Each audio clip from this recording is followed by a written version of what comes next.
es-tu passé de la singularité du vivant, donc le livre préalable à celui-ci, précurseur, qui est un livre de biologie plutôt, mais toujours de philosophie. Chez toi, c'est toujours très lié et mêlé. Et donc, qu'est-ce qui t'a donné cette envie d'écrire ce fascicule relativement petit, fonctionner ou exister? Bon, bonsoir alors. Et, bon, merci de l'invitation, merci d'être venu.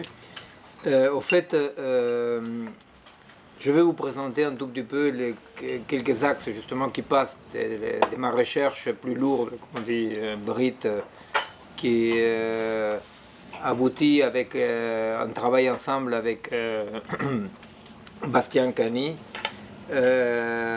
Après, au livre suivant, qui est celui-ci, La fonction exister. Je vais expliquer un tout petit peu ces passages, n'est-ce pas, et pourquoi, quelle était de mon côté la nécessité, non, en contextualisant la problématique. Mais surtout, ce que je vous propose, c'est de profiter, que heureusement on n'est pas 100 personnes ici dedans, parce que ça aurait été très pénible, de pouvoir passer un dialogue, n'est-ce pas, passer un dialogue et un peu échanger, profiter pour échanger un tout petit peu. Bon, alors, au fait, moi je travaille dans plusieurs axes, mais qui sont tous convergents par rapport à ce que moi j'appellerais la compréhension de l'époque dans une préoccupation de penser et agir dans la complexité actuelle, n'est-ce pas? C'est-à-dire comment on peut comprendre la complexité et à la fois dans cette compréhension aussi avoir quelques pistes de ce qu'un agir pourrait signifier, n'est-ce pas?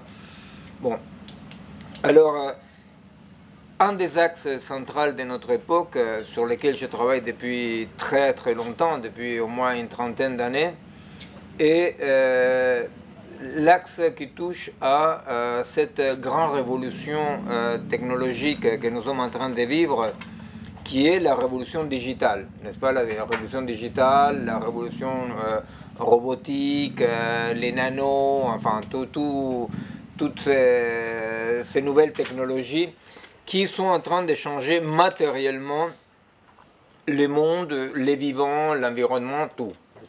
Alors je travaille là-dessus depuis très très longtemps. J'ai commencé ce travail notamment à la Salpêtrière avec mon ami Francisco Varela, qui était un grand biologiste chilien. Et alors, petit à petit,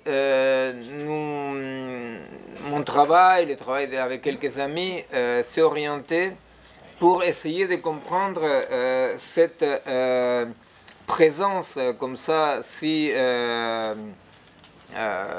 forte, non, des machines dans notre vie. Non, essayer de comprendre un tout petit peu qu'est-ce qui est en train de se passer avec cette digitalisation du monde, que pour le dire, disons de façon un peu avec une sorte de moment historique majeur, hein, c'est quand votre compatriote Jean-Pierre Changeux a écrit le fameux livre L'homme neuronal. Lui, il va dire d'une façon très claire ce qui va devenir après vraiment une sorte de feuille de route du changement de nos vies et de notre monde.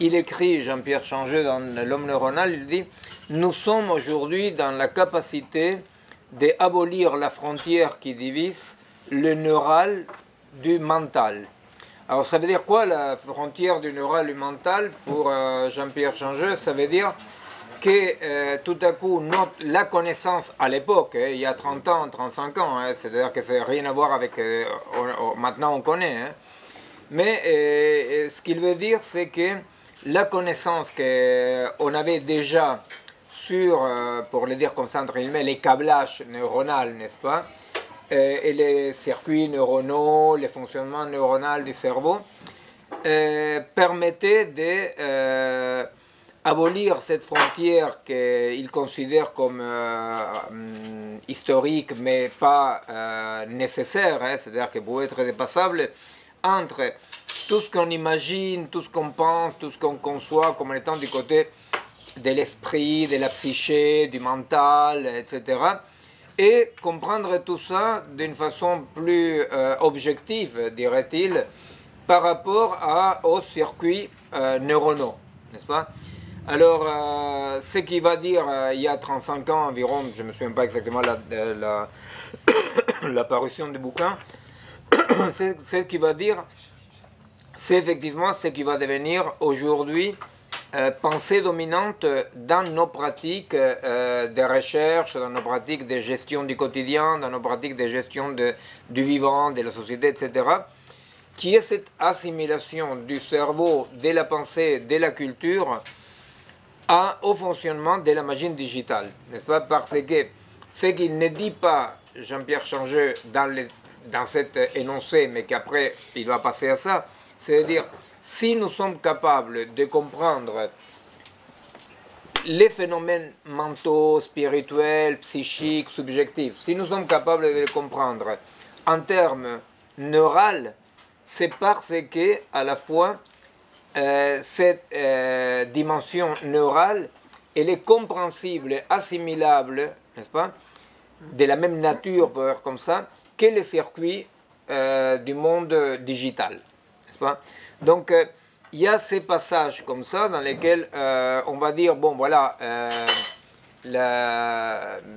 nous pouvons comprendre ce qui se passe pour les vivants, même dans les dimensions apparemment les plus complexes, spirituelles, de la pensée, de la subjectivité, des affects, nous pouvons les comprendre par rapport au cerveau. Et deuxième pas définitif, le cerveau, il fonctionne comme une machine à état discret, c'est-à-dire comme un ordinateur, comme un ordinateur, n'est-ce pas? Donc, cette assimilation-là a connu des moments historiques très particuliers, parce que il y a 40 ans, les débuts de l'informatique, les débuts des ordinateurs, etc., intéressaient peu les mondes de l'industrie, les mondes du pouvoir, s'intéressaient très peu, n'est-ce pas?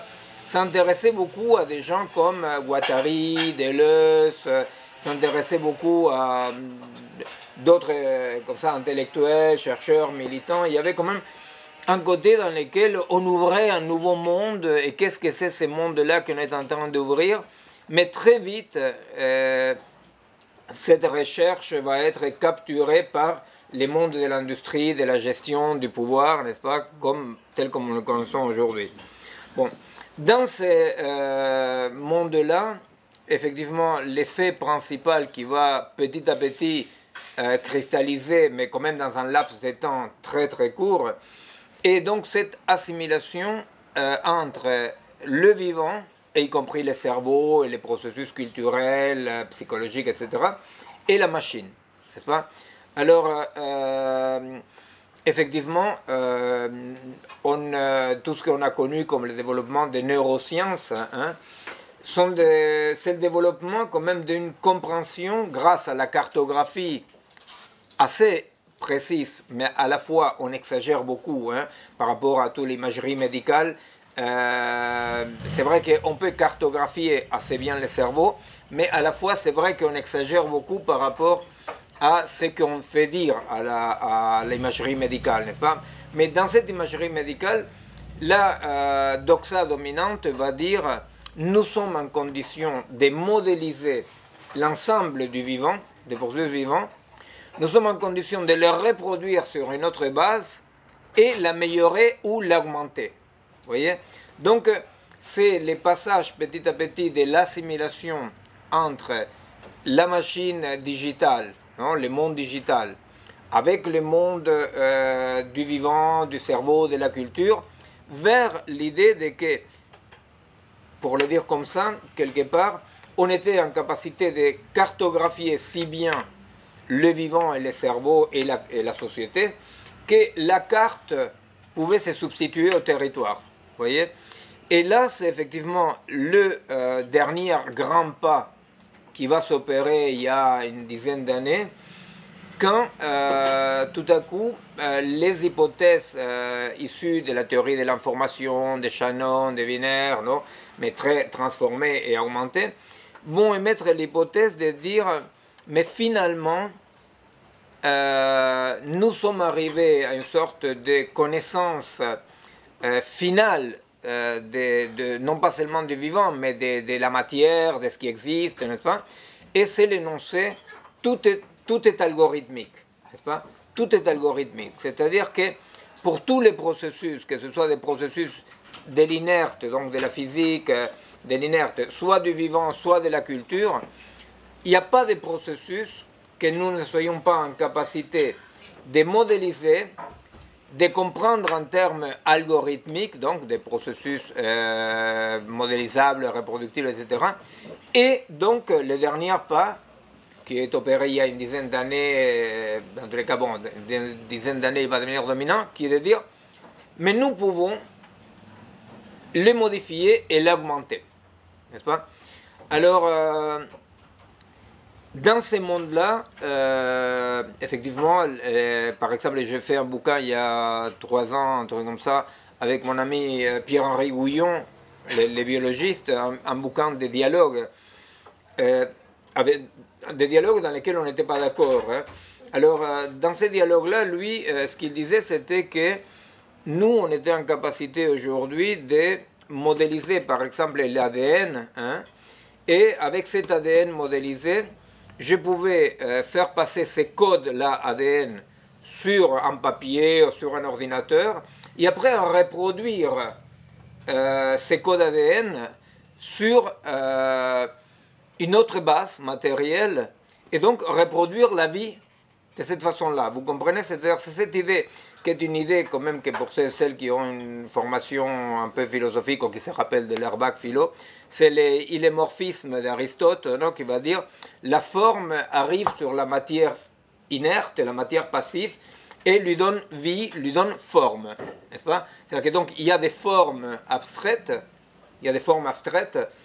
vous savez, c'est les dualismes d'Aristote, il ne faut pas le confondre avec l'idéalisme platonicien. C'est-à-dire que pour Platon, effectivement, les vrais mondes, c'est les mondes des idées. Pour Aristote, c'est pas... et pour Platon, il va dire les vrais mondes, c'est les mondes des idées, et les corps sont les simulacres. Les simulacres. Aristote, il ne va pas dire ça. Aristote va dire autre chose. Il va dire le vrai monde est fait de 2 composants qui sont les formes en puissance, et la matière inerte. La forme arrive sur la matière et ordonne cette matière, lui donne une forme, lui donne vie. Bon. Dans ce que nous sommes aujourd'hui, nous sommes un tout petit peu du côté platonicien. Pourquoi? Parce que ce qui va nous dire les technophiles de la Silicon Valley ou les transhumanistes, tous les gens qui sont dans une position post-organique, n'est-ce pas, qu'il faut dépasser les corps, ils vont dire finalement les vrais mondes, c'est les algorithmes. Vous voyez, les vrais mondes, ce sont les algorithmes. Et les corps ne sont pas autre chose qu'algorithmes. Alors, il y en a qui disent ça, un tout petit peu, vous voyez.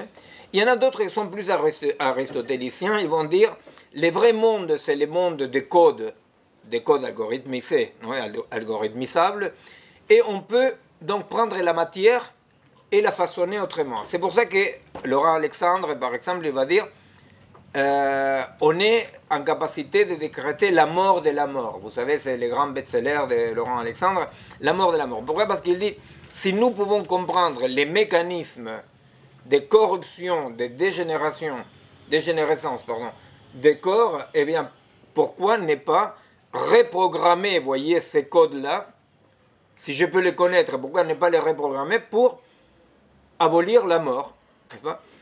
Et alors, effectivement, ça, pour les gens qui ne sont pas au courant de ce qui se discute dans les laboratoires, parce que ce n'est pas du tout quelque chose de marginal, hein, c'est-à-dire, effectivement, pas tout le monde se dit transhumaniste, mais tous les projets de recherche sont des projets de recherche qui visent à dépasser cette lourdeur des corps, n'est-ce pas? Alors donc, pour quelqu'un qui ne connaît pas, ça semble quand même que c'est Laurent Alexandre, il est quelqu'un de psychiatrisé, vous voyez, il veut la mort de la mort. Or, pas du tout, hein, pas du tout, c'est-à-dire aujourd'hui, il y a tout un courant très très fort qui pense que pourquoi pas, pourquoi est-ce qu'on ne pourrait pas modifier ces codes tout à fait connaissables, puisque si je les connais, je peux les modifier et les matérialiser autrement. C'est un tout petit peu aussi le b.a.-ba de la biologie de synthèse, vous voyez, c'est-à-dire si l'ADN est un code, je peux changer les molécules matérielles sur lesquelles ils sont. Bon, dans ces bouquins que j'ai fait en dialogue avec Pierre-Henri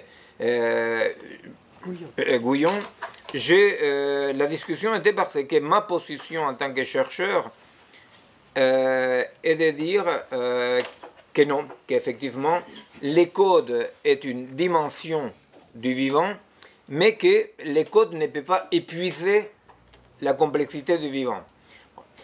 Ça, c'est un tout petit peu l'axe de mon travail, n'est-ce pas? Alors donc, très vite, mon travail dans la recherche là-dedans, bien que j'ai travaillé avec des robots, j'ai travaillé dans tous ces milieux-là, très vite est apparue la nécessité de dire, bon, mais il va falloir quand même comprendre quelle est la singularité, quelle est la différence qui existe vraiment entre un cerveau et un ordinateur, entre un robot et les vivants, vous voyez, entre donc vie artificielle et vie, et intelligence artificielle et intelligence. Et c'est devenu l'axe de ma recherche. Essayer de trouver une différence énonçable, parce que dans le monde de la recherche, dans le monde oui, de la haute technologie, cette différence n'est plus du tout admise. Vous voyez? Alors moi j'ai raconté plusieurs fois ce qui m'est arrivé il y a maintenant 2 ans, que m'ont invité à Nice à une rencontre. On était 6 chercheurs qui travaillions tous sur le cerveau. C'est quand j'ai sorti ces bouquins sur le cerveau dont parlait tout à l'heure. Alors on était 6 chercheurs et en public à Nice. Et la rencontre était autour du Coréen qui avait perdu le championnat de Go avec la machine AlphaGo. Vous vous rappelez, il y a 2 ans, voilà. Jusque-là, la IBM avait réussi à vaincre Sakharov, non, non, comment ça s'appelle non, Kasparov. Sakharov, c'est le physicien. Kasparov, il avait vaincu Kasparov aux échecs, IBM. Mais on disait, hein, dans le monde de la recherche, on disait, mais le Go, les jeux de Go, inclut un tas de variables non déterministes, non déterminables, non prédictibles, inclut un tas de variables imprédictibles qui vont faire que jamais la machine puisse vaincre l'humain. Et la machine, bon, il a vaincu l'humain. Donc, la rencontre était avec, on était 6 chercheurs, le Coréen, il y avait une photo de la machine qui s'appelait AlphaGo, on l'appelait comme ça, et en public. Et la rencontre avait comme objectif de poser la question si est-ce qu'il existait une différence entre le cerveau du Coréen, Coréen du Sud, du Coréen et la machine. C'était l'objectif de la rencontre.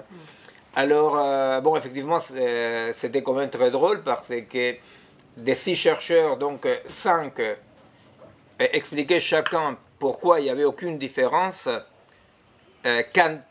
qualitative. Hein? Ils disaient tous que la seule différence était quantitative, c'est-à-dire que la machine était comme le cerveau du Coréen, sauf qu'en plus, n'est-ce pas? Le Coréen, il pensait que la machine était comme lui, sauf que lui était moins que la machine, et il avait été embauché par l'entreprise qui avait l'entreprise qui avait fait AlphaGo, n'est-ce pas? C'est-à-dire qu'il s'est plié à celui qui l'avait vaincu. Et le seul qui était là en train de dire « il me semble qu'il y a une différence qualitative », c'était moi. Et ça, c'est pour raconter l'anecdote, parce que cette anecdote, voilà, c'est ce que j'ai vécu, et ça reflète exactement l'état de la recherche actuelle. Et même, je pense que c'est très optimiste de dire que 1 sur 6 des chercheurs pensent qu'il y a une différence qualitative. Je pense que c'est exagéré. Je ne pense pas du tout qu'il y ait 1 sur 6 des chercheurs. On est absolument marginaux, ceux qui pensent que non. Alors, les mondes de la machine, des mondes digital, moi j'ai travaillé là-dessus pour essayer de comprendre, ben, voilà, mais quand même, de mettre au clair au moins quelques invariantes, quelques éléments qui pouvaient dire non, le cerveau n'est pas une machine, etc. Dans un monde où de plus en plus on traite le vivant comme si c'était une machine. Pas? Alors dans mon bouquin sur le cerveau, j'avais montré les modifications cérébrales par l'utilisation des machines digitales au quotidien, par exemple, n'est-ce pas? Alors bon, j'avais travaillé là-dessus, j'avais voulu montrer les modifications cérébrales physiologiques et anatomiques aussi du cerveau, simplement par l'utilisation quotidienne des appareils digitaux. Parce que j'avais travaillé d'abord pendant très longtemps sur l'implant cochléaire, mais l'implant cochléaire est un implant, vous savez que c'est ce qui permet aux sourds de rester sourds mais d'entendre, n'est-ce pas? Et intracrânien.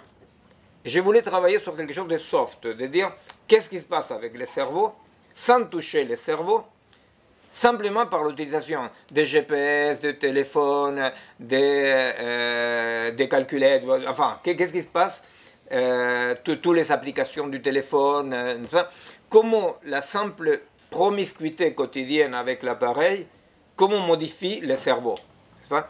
Alors, il y a peu de temps, par exemple à Milan, j'ai rencontré une chercheuse américaine qui a publié des bouquins ici en France aussi, elle travaille par exemple en montrant comment la lecture sur écran modifie physiologiquement et finalement anatomiquement les cerveaux. Hein, c'est-à-dire elle montre comment la lecture sur écran va atrophier petit à petit les circuits longs de la lecture profonde et complexe à la faveur des circuits courts, par exemple. Bon. Donc, dans les bouquins, j'ai travaillé dans ce sens-là, pas seulement par rapport à la lecture, par rapport à la mémoire, par rapport à la possibilité de se situer dans l'espace. Quand j'ai fini ces bouquins, je racontais souvent, j'avais très peur que la communauté scientifique des chercheurs ils vont me tomber dessus en me disant « mais tu n'as pas bien fait ci, tu n'as pas bien calculé ça, tu n'es pas représentatif ». Donc je pensais qu'on allait me tomber dessus, les chers collègues, en disant « mais tu n'as pas travaillé bien ». Et la réaction était 10 fois pire. Parce que tout le monde a dit, mais tout le monde a dit, ce que Miguel dit est comme ça, et alors? Vous voyez? Donc, c'est et alors, à moi ça m'a fait froid dans le dos, parce que, donc, ça voulait dire, j'ai demandé, comment, mais alors? Et alors, la réponse était claire et nette, la réponse était de dire, oui, on est en train de vivre une mutation majeure du vivant, du cerveau, etc. Là, on parlait que du cerveau. Dans lesquels, effectivement, certaines fonctions que jusque-là le cerveau a remplies seront remplies par la machine. Il y aura une délégation des fonctions, une simplification du cerveau. Et donc, effectivement, c'est-à-dire... Et alors, à partir de ces moments-là, j'ai écrit donc avec Bastien la singularité du vivant en essayant de mettre clairement, d'un point de vue acceptable par la communauté scientifique, quelles étaient pour moi les invariantes de la différence du vivant. La réception du bouquin était une réception positive, non? Parce que personne n'a dit « tu t'es trompé », bon d'accord, c'est accepté en disant « bon voilà, ça sont des invariantes, on va discuter, je sais pas quoi ». Mais après ça, je me suis dit « il faudrait quand même essayer de faire un bouquin clair et net pour essayer de dire... à mes contemporains, non? Essayer de dire, mais qu'est-ce que ça signifie ça? N'est-ce pas? Qu'est-ce qui est en train de se passer dans notre vie? Qu'est-ce que signifie cette digitalisation, cette artefactualisation du cerveau, artefactualisation de la vie, n'est-ce pas? Qu'est-ce que signifie concrètement le fait de qu'aujourd'hui, depuis un bon bout de temps, hein, aucune décision politique majeure est faite par des humains. Pourquoi? Parce que toutes les décisions politiques sont prises en dépendance des grands projets macroéconomiques, n'est-ce pas? C'est-à-dire, vous savez bien, on vote qui on veut, mais c'est les marchés et la finance internationale qui définissent ce que vous pouvez faire ou pas, n'est-ce pas?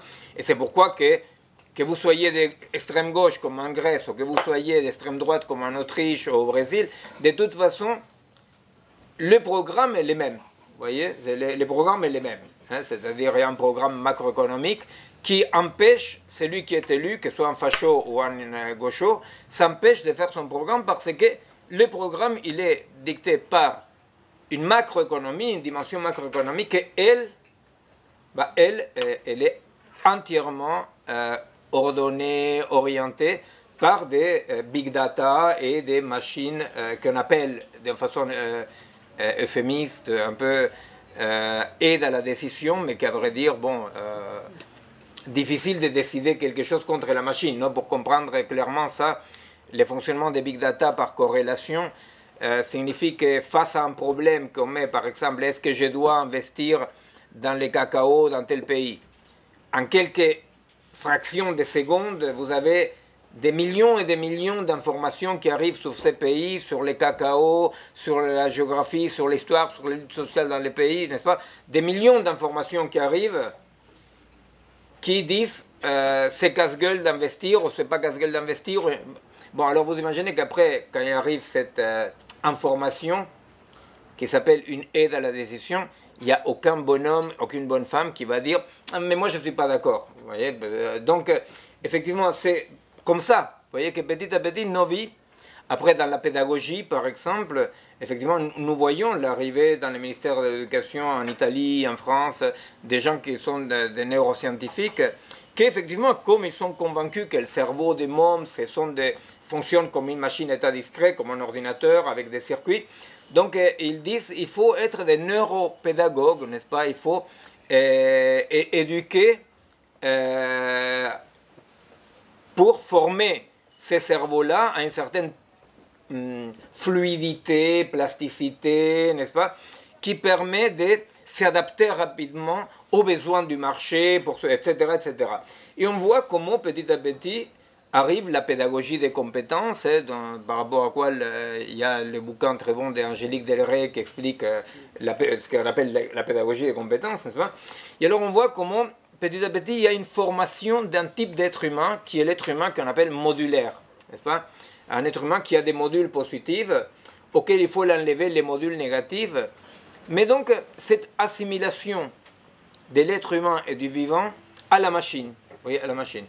Alors donc cette assimilation-là a fini par créer, et c'est à partir de là que j'ai écrit ces bouquins, cette assimilation-là a fini par imposer, sans que personne discute là-dessus, sans que ce soit même pas très visible, n'est-ce pas, imposer cette idée de que dans un monde si complexe, un monde si dangereux, etc., etc., il fallait bien fonctionner, n'est-ce pas?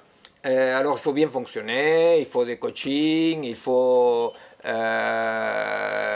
être performant, qu'il faut éviter tout ce qui soit négatif, tout ce qui soit... Bon, il y a une sorte d'adhésion comme ça avec une esthétique du fonctionnement. Alors, ce fonctionnement-là, on peut discuter après, il est illustré par un tas de pratiques, mais par exemple, quelque chose qui est très drôle, c'est la discussion autour de la Google Car. Vous savez, ce qui va arriver là l'année prochaine avec les bus ici, les voitures autonomes, exactement, les voitures autonomes. Alors c'est drôle parce qu'il y a des collègues qui, alors pas chercheurs mais philosophes, non, qui travaillent sur ce qu'ils appellent un logiciel éthique. Vous voyez, parce qu'ils disent, bon d'accord, on va mettre des voitures autonomes dans la rue, mais dans la voiture, parfois il y a des problèmes. C'est-à-dire, vous voyez qu'il y a un enfant et un chien, et si la voiture doit écraser un de deux, il faut qu'il y ait un logiciel éthique. Vous voyez? Donc, même l'éthique est une question de fonctionnement. Vous voyez, c'est-à-dire, on dit... Et alors, toujours comme dans les cas des Coréens, la seule différence qu'on voit entre un être humain et la machine, elle est quantitative et elle a des faveurs de l'humain. Vous voyez pourquoi? Parce que, effectivement, l'humain, face à n'importe quel problème, va prendre toujours infiniment plus de temps à résoudre le problème. En plus, l'humain, il a un corps situé, qui met de bonne humeur, de mauvaise humeur, ou peut-être il vient de tomber amoureux, alors il est très euphorique, vous voyez, ou peut-être il est lâché par sa grosse, alors il est dépressif. La machine, rien. Vous voyez, la machine ne divorce pas, tombe amoureux, rien. Alors, donc, on dit, ben voilà. Et alors, on dit... Bon, mais la Google Car, alors les gens, ils disent, ok, quel est le problème? Alors, c'est vrai, on dit, la Google Car, c'est à peu près sûr, mais absolument sûr, qu'il y aura beaucoup moins d'accidents avec des machines autonomes qu'avec des humains qui conduisent. Vous voyez, par exemple, pas vous, mais vous avez tous entendu parler des humains très particuliers que quand on les double, il se sent comme si on l'avait insulté, son mère et son père, n'est-ce pas? Et qu'il devient fou parce qu'on m'a doublé, n'est-ce pas? Et qui colle l'autre, comme ça. Alors, on a Google Car, on la double, il n'a pas ni mère ni père, alors il ne se sent pas insulté, vous voyez? Donc, effectivement, on dit, mais voilà, ça fonctionne mieux. Et là, on dit, mais oui, ça fonctionne mieux. Si tu prends, si tu veux aller en banlieue, par exemple, si tu as la folle idée d'aller en banlieue, tu vois, et alors, tu vas en banlieue, tu te paumes. Ben voilà, alors tu mets un GPS et tu arrives en banlieue, n'est-ce pas? Tu arrives à la destination. À droite, gauche, recalculer, ben, tu arrives, tu vois. Tu n'as rien vu, tu arrives, n'est-ce pas? Alors, le problème, c'est que petit à petit, effectivement, on voit comment, effectivement, ce que ça fonctionne bien, n'est-ce pas? C'est-à-dire que ça fonctionne. Si vous avez par exemple un enfant hyperactif, comme on appelle, n'est-ce pas? Et si vous avez un enfant hyperactif, un casse-bonbon qui n'arrête pas de bouger, que je sais pas quoi, vous lui donnez de la Ritaline, eh bien, les mômes, il reste tranquille. Bon, il risque d'avoir une certaine obésité, une certaine inaction, une certaine... comme ça. Mais bon, dans tous les cas, il ne casse pas les pieds au professeur. Je sais pas. Donc, les choses fonctionnent. Vous voyez, c'est-à-dire qu'il y a un monde dans lequel on est dans un monde qui, effectivement, on veut fonctionner, on veut être performant. On a une vision de nous-mêmes comme une vision d'une machine. Il y a toute une esthétique de la machine, de devenir robot. Il y a des danses, des musiques, une mode, n'est-ce pas, de se sentir comme un corps qui a peu de corps, n'est-ce pas, un corps qui n'est pas tout à fait comme un corps, n'est-ce pas, est un corps qui est de moins en moins corruptible, qui ne vieillit pas, ou qui se vieillit, c'est juste un détail parce qu'il continue à fonctionner comme toujours, vous voyez. Bon. Alors, dans ce sens-là, effectivement, la question qu'on se pose, c'est est-ce qu'il y a autre chose que fonctionner? N'est-ce pas? C'est la folle question à partir de laquelle je me suis mis à faire ce petit travail, c'est-à-dire, oui, parce que vous voyez, c'est-à-dire, tout le monde, dans tout mon travail de chercheur, tout le monde de chercheurs, me répondait, voilà, grosso modo, comme ce que je vous dis, me disait, et alors? Vous voyez, oui, ça fonctionne, et alors? Hein, par exemple, quand j'expliquais que l'utilisation du GPS, en très peu de temps, produisait une atrophie des noyaux sous-corticaux qui cartographient le temps et l'espace, n'est-ce pas? C'est-à-dire qu'on ne sait pas où est la droite de la gauche, on ne peut plus... Les horloges, ce qu'on appelle les horloges internes, les horloges biologiques sont multiples et qui ne fonctionnent pas comme l'horloge, comme les temps de la montre, sont atrophiés. D'accord, mais sont atrophiés, mais toi tu arrives à ta destination. Droite-gauche, n'est-ce pas?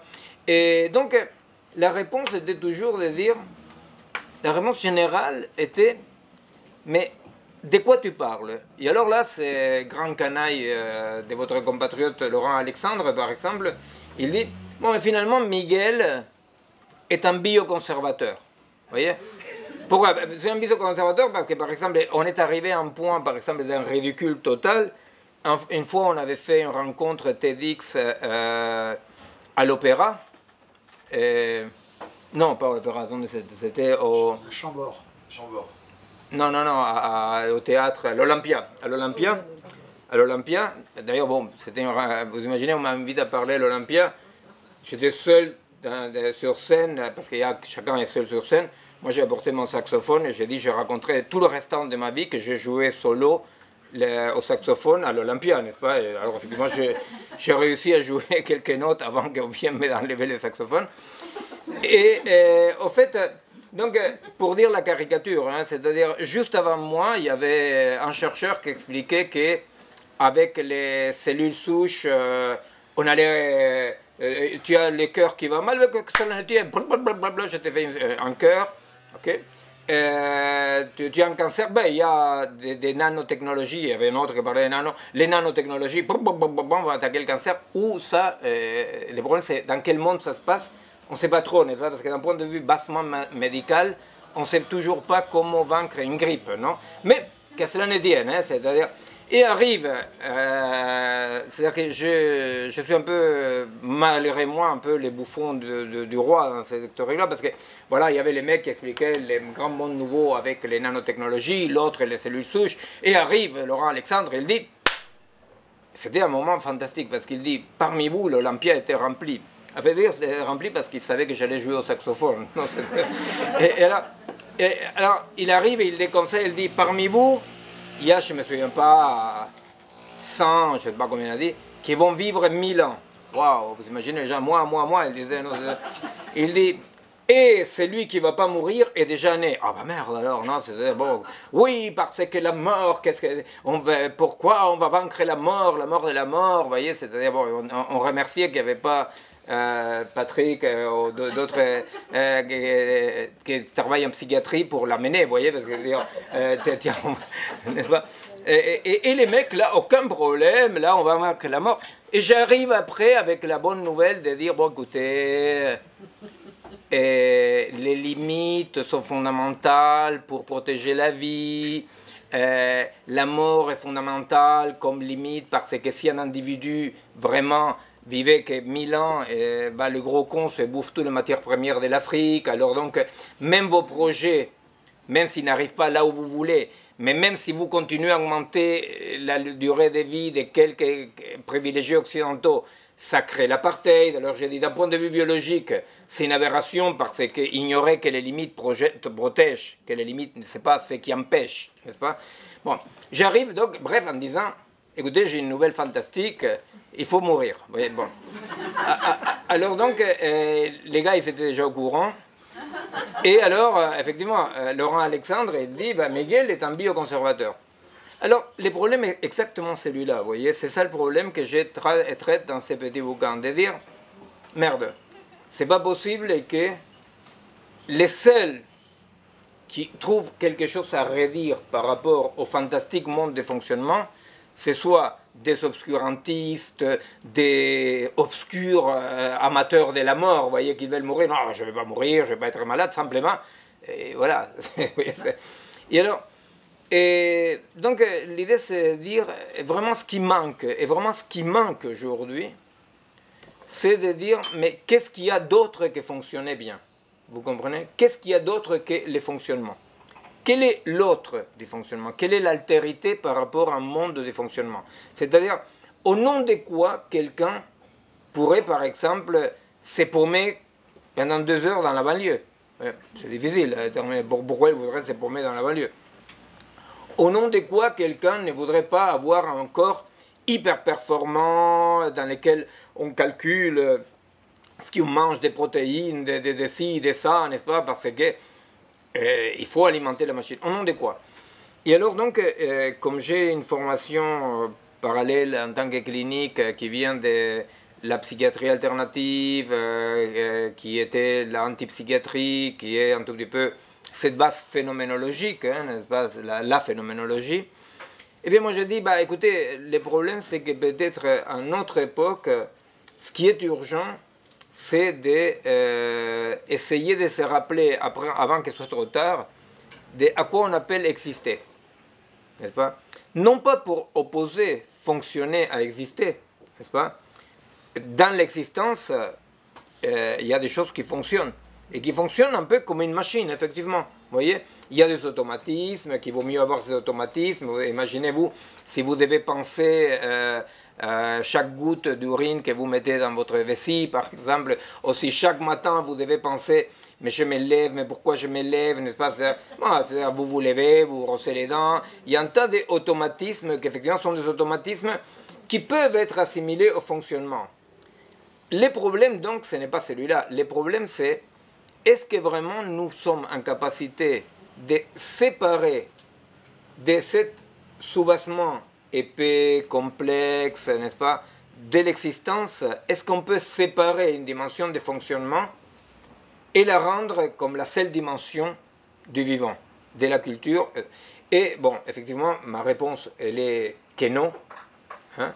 Et c'est voilà, ce que je développe dans ces petit bouquin, c'est ça, c'est essayer de nous rappeler que parmi les particularités et les singularités du vivant sont ces singularités, ces dimensions qui sont absolument étrangères des natures à la machine et au fonctionnement, qui sont les dimensions de la présence, de la situation, n'est-ce pas, que les vivants et les humains là-dedans ne peuvent pas ordonner impunément leur vie derrière un utilitarisme auquel, oui, on met la machine, n'est-ce pas?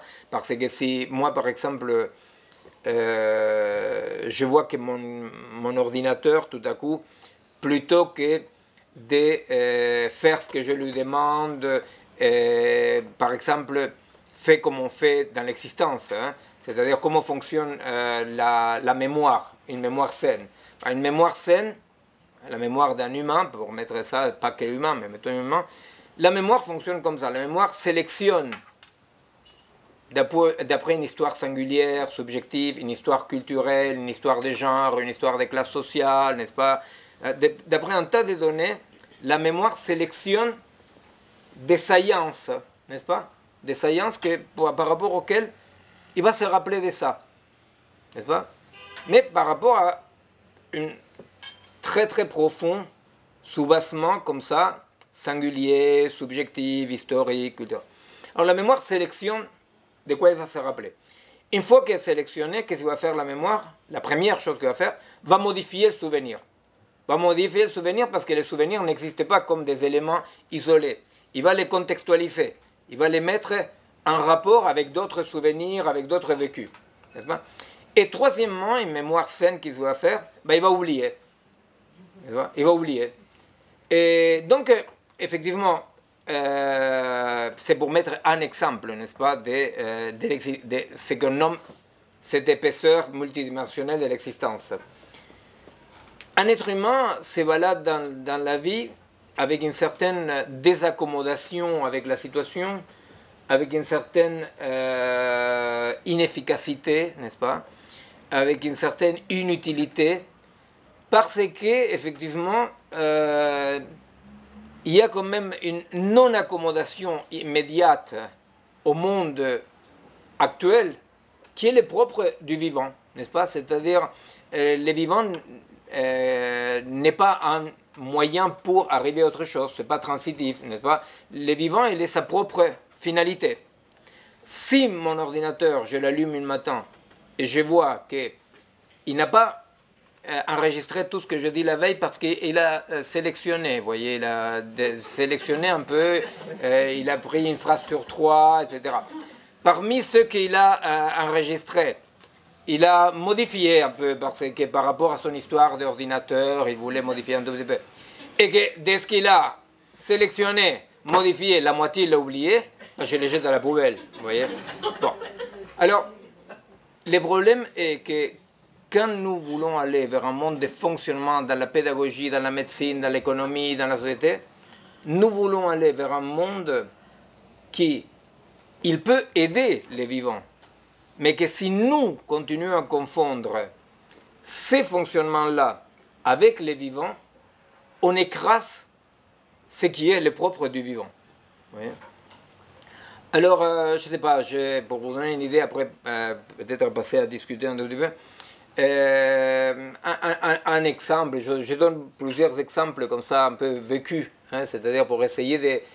c'est un livre que je l'ai fait d'une façon un peu bête, peut-être dit comme ça, mais en amitié, vous voyez, en me disant, merde, moi j'ai envie quand même un tout petit peu comme de faire une lettre, vous voyez, c'est un peu lieu commun, mais c'est la vérité, je l'ai pensé comme ça, de dire, bon, mais écoutez, ceux qui veulent écouter, écoutez, qu'est-ce qui est en train de nous arriver, non? Qu'est-ce qu'on est en train d'écraser dans cette fuite en avant, n'est-ce pas? Qu'en plus c'est une fuite en avant très paradoxale, parce que vous savez, par exemple, cette idée de l'accélération du temps, non? Il s'avère que l'accélération du temps, ou aller plus vite, est quelque chose qu'une machine peut aller plus vite. Mais le vivant ne fonctionne pas d'après les temps de la montre. Voyez? C'est-à-dire que quand j'accélère les processus, plus j'accélère les processus, plus paradoxalement, tous et toutes, on a ce vécu de que plus on accélère les processus, moins on a du temps. Vous voyez? On est rempli de machines qui nous font gagner un temps terrible et on a beaucoup moins de temps qu'avant d'avoir cette machine. Alors donc, il fallait comprendre un tout petit peu, pourquoi quelqu'un qui est hyper câblé, qui a toutes les machines qu'il faut, plutôt que d'avoir un temps fou pour lui, au contraire, il sent qu'il a de moins en moins du temps. Bien, ça, c'est un tout petit peu le problème de cette colonisation de la part du monde algorithmique vers les vivants. Pourquoi? Eh bien, parce qu'en biologie, et psychologiquement aussi, mais disons juste en biologie pour le moment, la vérité c'est que ce qu'on appelle les horloges biologiques, c'est-à-dire comment existe un corps, n'a rien à voir avec le temps de la montre. Voyez? C'est-à-dire que moi je peux par exemple calculer en minutes combien dure un processus biologique. Mettez n'importe quoi, le cycle de Krebs, n'importe quoi, n'est-ce pas? C'est-à-dire n'importe quel fonctionnement cellulaire, tissulaire d'un organe, non? Je peux mesurer en minutes. Mais si je crois vraiment que les processus se passent dans cette temporalité-là, et j'essaie de l'accélérer, de le diminuer, je ne sais rien, ben je ne peux que l'écraser. Parce que la temporalité biologique n'est pas une temporalité linéaire. Vous comprenez? La temporalité biologique est une temporalité soit itérative, soit circulaire, vous voyez, alors ça veut dire quoi? Que les cycles biologiques sont des cycles dans lesquels après, avant ou pendant ne veut pas dire grand-chose, vous comprenez? C'est-à-dire, il n'y a pas après, pendant ou avant. On ne peut pas ni accélérer ni diminuer. Tout ce qu'on peut faire, c'est écraser des cycles, n'est-ce pas? Et dysfonctionner, aller mal. Alors par exemple, moi je racontais une histoire, que je ne sais pas si ça va vous parler, à moi ça m'a parlé, c'est pour ça que je la racontais. Et vous avez dans cette idée de faire vite, non? C'est-à-dire aujourd'hui, grâce à Internet, on peut obtenir vite fait tout ce qu'on cherche. C'est vrai qu'on peut trouver des choses mais incroyables. Et alors, moi j'ai raconté une anecdote que quand j'étais tout jeune en Argentine, je devais avoir 15-16 ans, un truc comme ça, j'avais vu un film japonais qui s'appelait La condition humaine. Alors ce film-là était un film qui durait 12 heures, il y avait 3 parties, il durait 12 heures, et alors il est passé, c'était une autre dictature, parce que bon, chez nous on a le choix, hein, et alors c'était une autre dictature, pas la dernière, celle qui a fait 30 000 morts, c'était une dictature que, pour les hispanophones, on disait une dicta blanda, non? Parce que la dictadura, c'était beaucoup plus... Bon, alors dans cette dictature-là, qui était une dictature pas si terrible que la dernière, il y avait des cinémas d'art et essai dans lesquels, vous voyez un tout petit peu comme en 1984, on laisse les gauchistes et les contestateurs aller dans des petits endroits. Ben voilà, il y avait des cinémas d'art et essai dans lesquels ils passaient des films, un peu comme ça. Alors je me souviens, je suis allé là, regarder 12 heures plus les pauses, je ne sais pas quoi. C'était une expérience, n'est-ce pas? C'est la condition humaine. Alors en plus, c'était quand même assez dur parce que tous les intellos qui étaient là, personne ne voulait parler avec moi dans les entr'actes, alors je vais commenter les choses avec moi tout seul. Et dans ces films-là, ce que j'ai vu, c'était quelque chose qui m'avait hyper impressionné. C'est en 3 actes, non? 3 parties. En première partie, le héros, qui est un japonais, et par le hasard des choses, il a affaire avec des prisonniers, non? Parce que l'usine où il travaille en tant qu'ingénieur utilise des prisonniers chinois. Et alors donc, toute la première partie, c'est cette douleur, ces trucs, de comment les mecs, malgré d'être dans une position où il y a des prisonniers, les mecs, dans cette situation-là, ils arrivent à avoir une position éthique. La deuxième partie, les mecs, ils vont à la guerre. Et alors la guerre, horrible, il est quand même du mauvais côté, c'est un japonais, etc. Et alors, malgré tout, et envers et contre tout, comment les mecs arrivent à avoir une position éthique. Et la troisième partie, il est emprisonné lui-même. Donc, pareil, comment dans les différentes situations, comment se pose la question d'éthique, je ne sais pas quoi, bon, comme ça. Alors quand je suis sorti du cinéma, après minuit, un truc comme ça, parce qu'il avait commencé à midi, je savais une chose, je savais que j'avais vu dans ces films-là, j'avais vu un tout petit peu ce qui allait être ma vie. Je suis sorti en disant, voilà, je viens de voir là un résumé de ce qui va être ma vie. Et effectivement, dans un ordre différent, c'est-à-dire, j'ai fait quand même plusieurs années de guerre et de résistance et de lutte armée sous la dictature. J'étais emprisonné. J'ai eu affaire avec des militaires qu'on a arrivé à capturer et qu'il fallait traiter de certaines façons, non comme eux nous traitaient à nous. Donc effectivement, pendant une douzaine d'années, parce qu'après je suis arrivé à l'exil, on a continué à faire des trucs, on a continué à militer dans la résistance. Bon. Donc pendant une douzaine d'années, c'est déployé un tout petit peu ce que j'avais vu en 12 heures. N'est-ce pas bon. Et alors, je suis arrivé en France et j'ai dit, merde, parce que dans la tôle, comme ça me revenait tout le temps pendant les 4 années de tôle. Vous savez, c'était pas la tôle tranquillolos, il sortait pour torturer les gens, il tuait des gens, bon, c'était une horreur. Hein. Et là, au milieu de cette horreur, ça me revenait, ces films-là, ça me revenait. Alors j'arrive en France et je dis, est-ce que quelqu'un connaît la condition humaine? Tout le monde. Voilà. Je dis, non, non, non, c'est pas Malraux, c'est un japonais. Alors je disais, bon, les pauvres, ils croient que Malraux est japonais. Bref. Les Japonais avaient commis une erreur terrible et ils avaient ignoré que le monde commence et grosso modo finit en France et que si en France il y avait quelqu'un qui avait écrit la condition humaine, il n'y avait aucun Japonais au monde qui avait écrit, qui avait utilisé ce titre-là. Bon. Donc bref, je continue à vivre, n'est-ce pas, comme ça, voilà. Et grosso modo, oui, je ne sais pas, ça devait être 40 années plus tard, non? Je tombe par hasard avec les DVD de la condition humaine. Non? Et voilà, effectivement, je vais, je les achète, les DVD, on les regarde avec ma femme, qui gentiment, il a regardé 12 des films japonais, bon, très bien. Et pour moi, ça avait été un truc fantastique, parce que quelque part, pour moi, c'était évident qu'il était déjà dément, vous comprenez? Il était déjà dément. Ça avait été fantastique. Pendant ces 40 années, la chose s'était déroulée. Et pendant 40 années, ces films-là m'avaient accompagné. Bien. Alors, quand j'ai écrit ces bouquins, je me suis dit, tiens, voilà, ça c'est un exemple pour moi. C'est un exemple. Pourquoi? Parce que je dis, imaginez-vous si j'avais eu les malheurs d'arriver en France, appuyer un bouton et obtenir ipso facto les films. Vous comprenez? Eh bien, ça aurait été dommage. Pourquoi ça aurait été dommage? Eh bien parce que ces 40 années, c'est les 40 années dans lesquelles, effectivement, j'avais vécu ça, n'est-ce pas? Dans lesquelles, effectivement, je m'étais demandé 1000 fois, réfléchi, écrit, agi, avec cette idée de... C'est incroyable comment, effectivement, ces films m'accompagnaient tout le temps, vous voyez?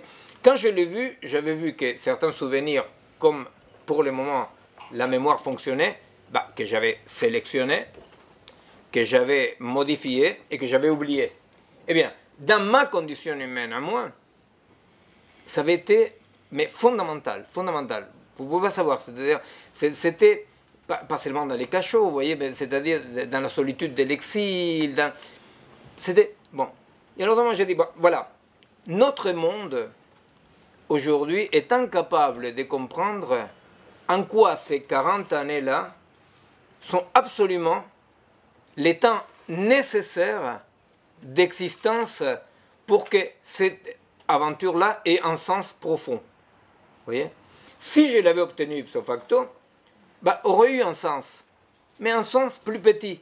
Pourquoi? Parce que, par exemple, je me suis interrogé, tiens, j'avais modifié ci et ça, tiens, j'avais oublié ça, pourquoi j'ai oublié ça, vous comprenez?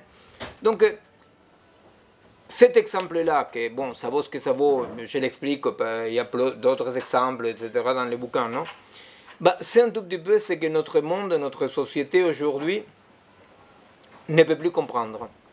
Et ce qu'elle ne peut plus comprendre est très grave, parce que, mis à part la condition humaine et les 12 heures de japonais, la vérité, c'est que la vie se déroule dans un temps non compressible, vous comprenez? Que le temps est le thermomètre, que le temps est le thermomètre, et que la vie a besoin d'un temps, des cycles, des moments, que l'idéal d'un bon fonctionnement ne peut pas comprendre et en ne le comprenant pas l'écrase.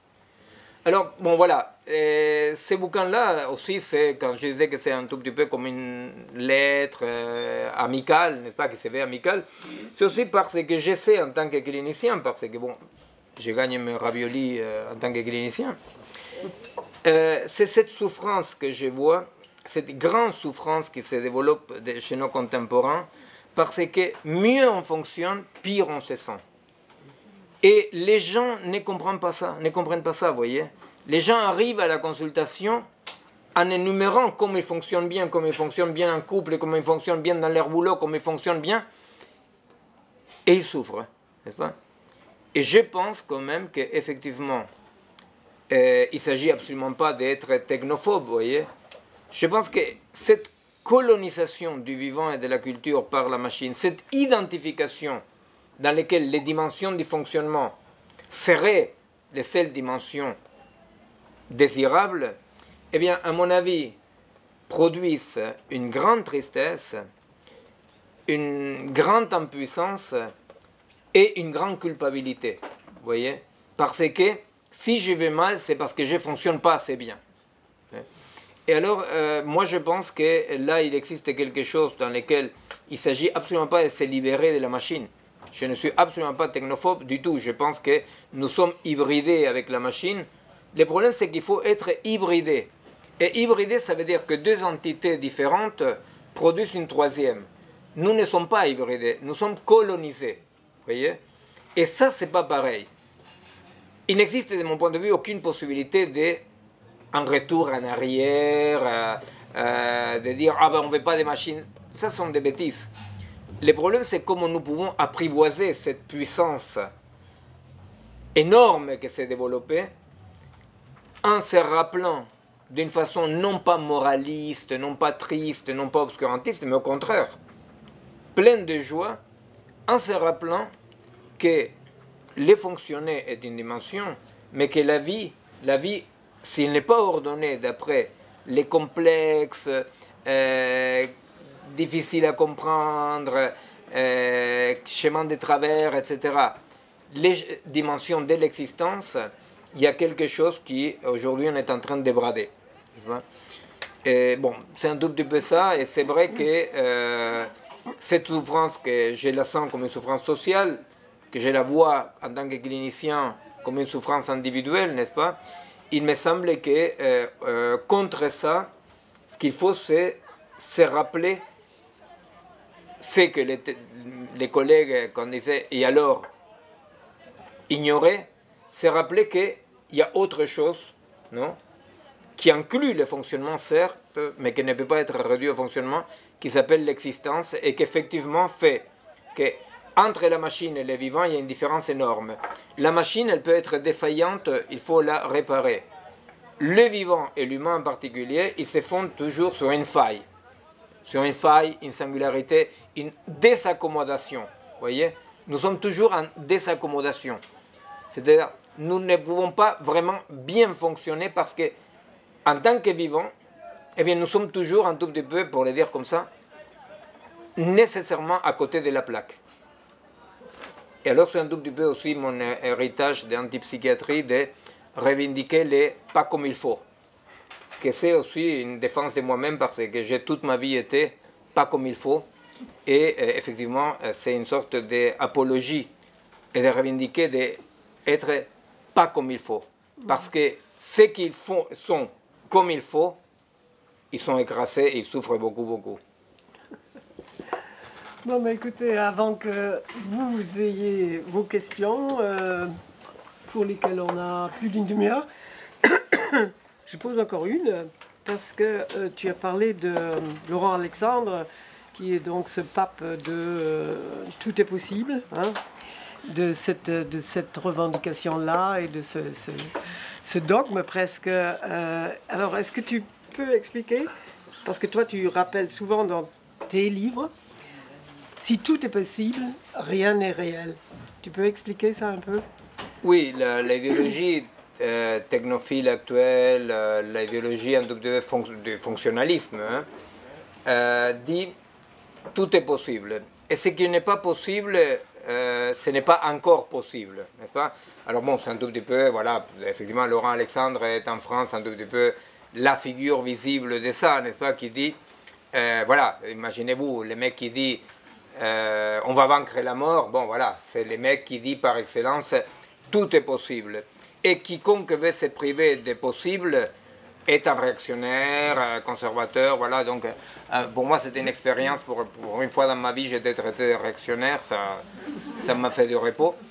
Et alors, effectivement, moi je reprends quelque chose qui est aussi oublié, qui vient de la philosophie kantienne, n'est-ce pas? Que Kant, dans l'introduction de son critique de la raison pure, il parle de Platon, non? Et alors Platon, comme je disais tout à l'heure, Platon, il va dire, vous savez, dans les mythes de la caverne, l'esclave qui s'échappe, il voit la vérité. C'est quoi la vérité? La vérité, c'est que les mondes sont les archétypes géométriques, donc les idées, et que les corps sont les simulacres. Donc la vérité est... Et alors Platon, il dit clairement, l'homme est un être qui puise ses racines dans les cieux et non pas dans la terre. Donc les corps, il faut les oublier. Alors tous les monothéismes, ils ont repris ça, et la vraie vie c'est après la mort, débarrasser des corps, etc. N'est-ce pas? C'est pour ça que j'ai écrit un bouquin, un petit bouquin en italien, que on l'a intitulé avec cette phrase très rigolote des surréalistes français qui dit « Est-ce qu'il y a-t-il une vie avant la mort ?» Vous voyez, parce que les monothéistes, les platoniciens, les idéalistes du monde entier, non, ils sont très inquiets pour savoir s'il y a une vie après la mort, n'est-ce pas?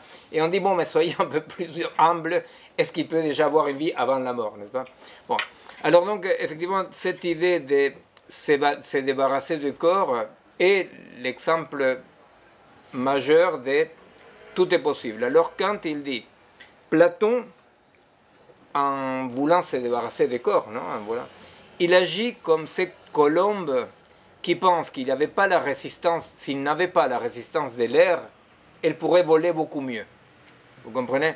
La colombe, elle sent, non? Elle sent que, merde, vous savez, si vous faites des pompes demain matin, vous verrez, c'est-à-dire, oh, ça résiste, c'est pas l'air, mais bon, voilà. Alors il dit, s'il n'y avait pas la résistance de l'air, dit la colombe platonicienne, je pourrais voler beaucoup mieux. Et alors donc, effectivement, vous imaginez que s'il n'y avait pas la résistance de l'air, la colombe s'écrase comme une pizza par terre, boum, n'est-ce pas? Parce que la résistance de l'air, c'est ce qui produit un effort, mais c'est ce qui lui permet de voler. Et alors, Kant va faire d'une façon très sage et très claire une différence entre borne et limite. Et il va dire, Monsieur Platon, il croit que toutes les limites sont des bornes, n'est-ce pas? Alors donc, vous voyez, c'est-à-dire si moi je pense que la mort est en borne, je la dépasse. Si je pense que le corps est constitué de bornes, je les dépasse. Mais, ce qu'il dit Kant très clairement, il y a déjà très longtemps, il dit, attention, attention, parce que si prenons toutes les limites comme des bornes, ben on s'écrase comme une merde. Bon, il ne dit pas comme ça Kant, parce que mais bref, la conséquence c'est ça. Et alors donc, effectivement, la question de notre époque, c'est que les limites, et c'est pour ça que Laurent Alexandre, dans son dernier bouquin, il dit Benazayag, il est bioconservateur, n'est-ce pas? Pourquoi? Parce que, effectivement, lui, dans un idéal nietzschéen de pouvoir, etc., Nietzsche, dans un passage dans Ainsi parle Zarathustra, il répond à Kant, il dit on doit dépasser toutes les limites et les bornes, vous voyez? C'est-à-dire qu'effectivement, il répond à Kant en disant ta différence entre limite et borne, tu te les mets dans la poche, l'humain doit devenir le surhomme, n'est-ce pas? Alors ce surhomme-là, Nietzschéen, est le surhomme qui traite toutes les limites comme des bornes et devient tout autre, n'est-ce pas? Et donc c'est tout autre que pour Platon, que pour Kant, s'écrase par terre. Hein, bon.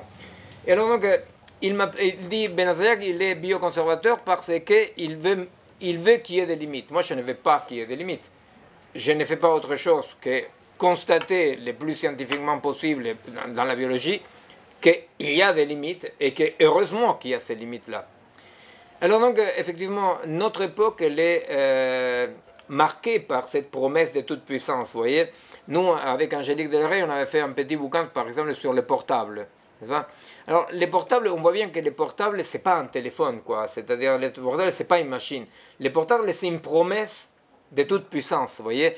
Ça donne les dons d'ubiquité, je ne suis plus jamais seul, et je peux avoir toutes les applications. Et, vous voyez, on est même étonné qu'il y ait une borne que les portables ne puissent pas franchir, vous voyez. Et alors donc, bon, nous, on a effectivement abordé les portables d'abord par le côté le plus simple et triste, qui est que tous ces adultes qui se baladent avec un objet transitionnel, vous voyez, avec une totote, et qui la tripote, et la touche, etc., qui est effectivement une sorte de, oui, voilà, ce que Winnicott appelle l'objet transitionnel. Vous avez cet objet qui est chargé magiquement de nous protéger de quoi? De la séparation avec le monde, vous comprenez? C'est-à-dire que la fonction de l'objet transitionnel, pourquoi il est transitionnel, va dire Winnicott, parce qu'effectivement, ce qui est l'angoisse terrible pour les mômes jusqu'à un certain moment, c'est de se vivre séparé de sa mère, n'est-ce pas? Se vivre comme autonome, n'est-ce pas? Et alors donc, l'objet transitionnel, c'est ce qui va permettre, en se séparant de la mère, d'avoir un objet investi magiquement qui lui dit: mais non, non, non, non, tu n'es pas séparé parce que cet objet t'unit à, n'est-ce pas? Alors l'objet transitionnel appartient au corps du môme, appartient au monde, appartient à la mer, voilà. Alors les téléphones, effectivement, portables, voilà, pour parler d'un élément le plus simple avec les GPS et d'autres trucs, effectivement, les téléphones portables, il est investi magiquement. Il est investi magiquement dans ce sens-là de tout est possible. Et les applications qu'il a, et plus d'applications qu'il a, n'est-ce pas, avec ses côtés ludiques, combien de pas j'ai fait, combien de fois, je ne sais pas, ce magnifique monde de la technologie. Et alors, vous voyez par exemple ça, comment, quand on est dans un bar ou qu'on est à table, je ne sais pas quoi, si le téléphone sonne, c'est toujours prioritaire par rapport au con qu'on a en face, n'est-ce pas? C'est-à-dire, pourquoi? Parce que, mais non pas parce que l'autre con qui appelle, je pense qu'il est plus important. C'est pour les téléphones, vous comprenez? C'est parce que l'idée de « je ne suis pas coincé ici », vous comprenez? C'est ça l'imaginaire du téléphone portable, c'est « je ne suis pas coincé ici ». Je suis ici, mais je peux être là-bas, je peux être là-bas, je peux être là-bas. Donc, c'est cette idée de que, vous voyez, ce désir, une fois encore, comme il dit, comme il écrit Michel Foucault, qui dit « toute utopie se base sur la haine du corps ». Pourquoi? Parce que le corps, il a raison, Laurent Alexandre, finalement, le corps, il est emmerdant. Parce que le corps, pour le moment, il ne peut être dans un seul endroit à la fois. Vous voyez? Et en plus, le corps, il a du mal à digérer, ou il a des hémorroïdes, ou il a des désirs. Vous voyez? En tant que, là, c'est cette idée, vous voyez, d'exploser le corps. Vous voyez, exploser. Je suis partout et nulle part. C'est pour ça qu'il est toujours prioritaire, les téléphones, par rapport à l'autre corps qui est en face de moi. Alors donc, ça c'est un des traits fondamentaux, de tout est possible. Et effectivement, les problèmes d'un point de vue culturel, scientifique, et pour exister, c'est que si tout est possible, rien n'est réel. Vous voyez? Tout devient virtuel. Je deviens virtuel. Alors, effectivement, si tout est possible, il y a quelque chose qui efface les dimensions de l'existence même. D'accord. Avez-vous préparé vos questions? Ou commentaires, hein? Oui, madame. Pas du tout préparé, mais non, bien sûr. De façon assez candide, au vu de ce que vous avez dit, sur les chantres en fait, de cette humanité optimisée, transformée, qui ne serait plus arrêtée par leur corps. Si effectivement la science, la technique leur permet d'accéder à ce rêve, enfin à ce fantasme, moi ce qui me fait assez peur, c'est qu'elle ne soit pas accessible à tous, donc qu'il y a une part de l'humanité qui aurait accès à cet humain modifié et optimisé, et comment ces êtres-là pourraient encore concevoir le concept de fraternité, puisque en fait ce qui nous lie tous, ce sont nos corps, enfin qu'ils soient petits, jeunes, handicapés ou pas, enfin on est limité, on est fini, quoi qu'il en soit, par cette...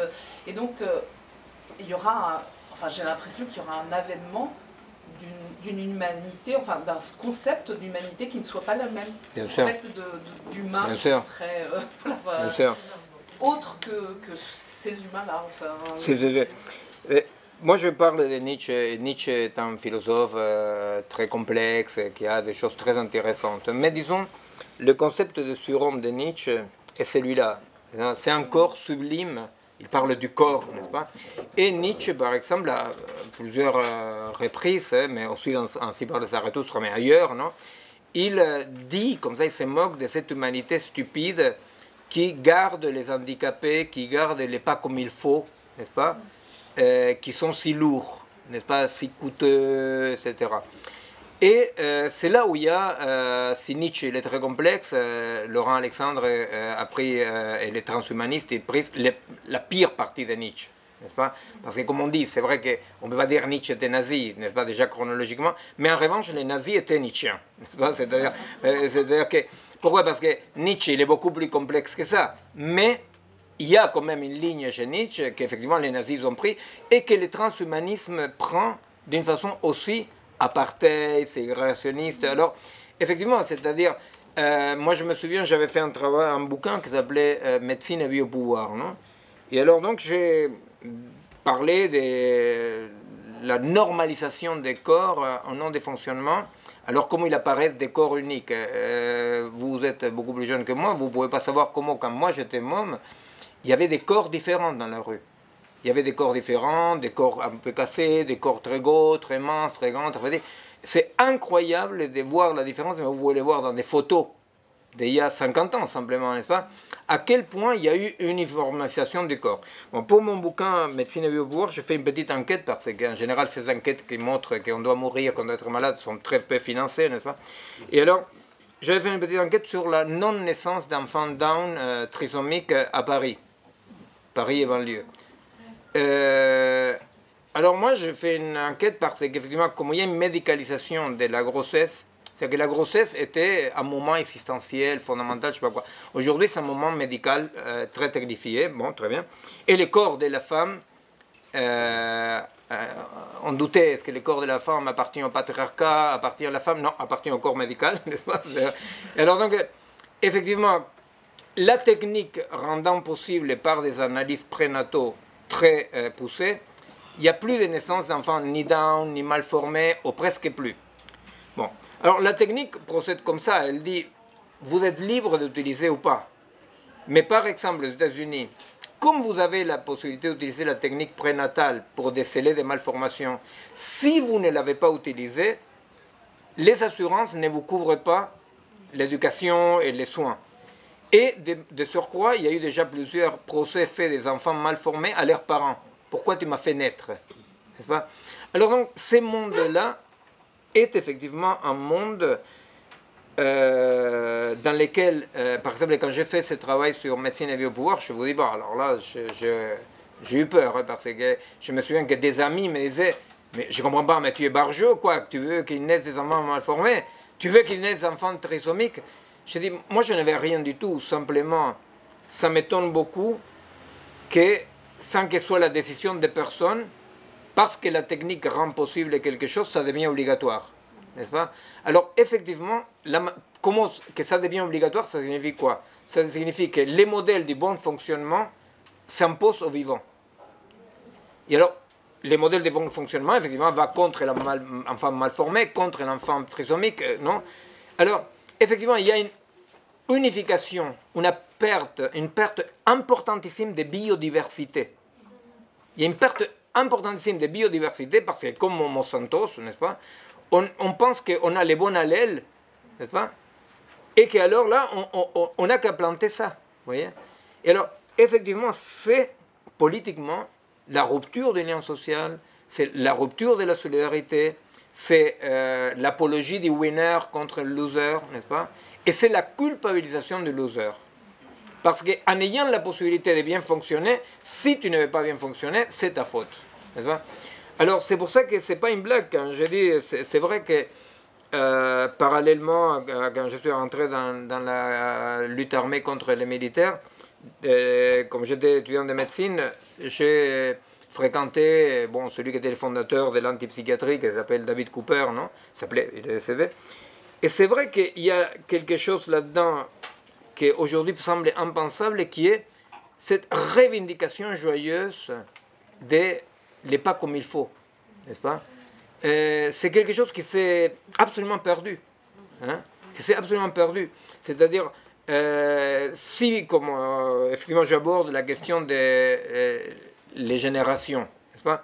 Si effectivement aujourd'hui vieillir c'est une pure perte, parce que finalement c'est une machine qui fonctionne moins bien et qu'il n'y a rien de plus.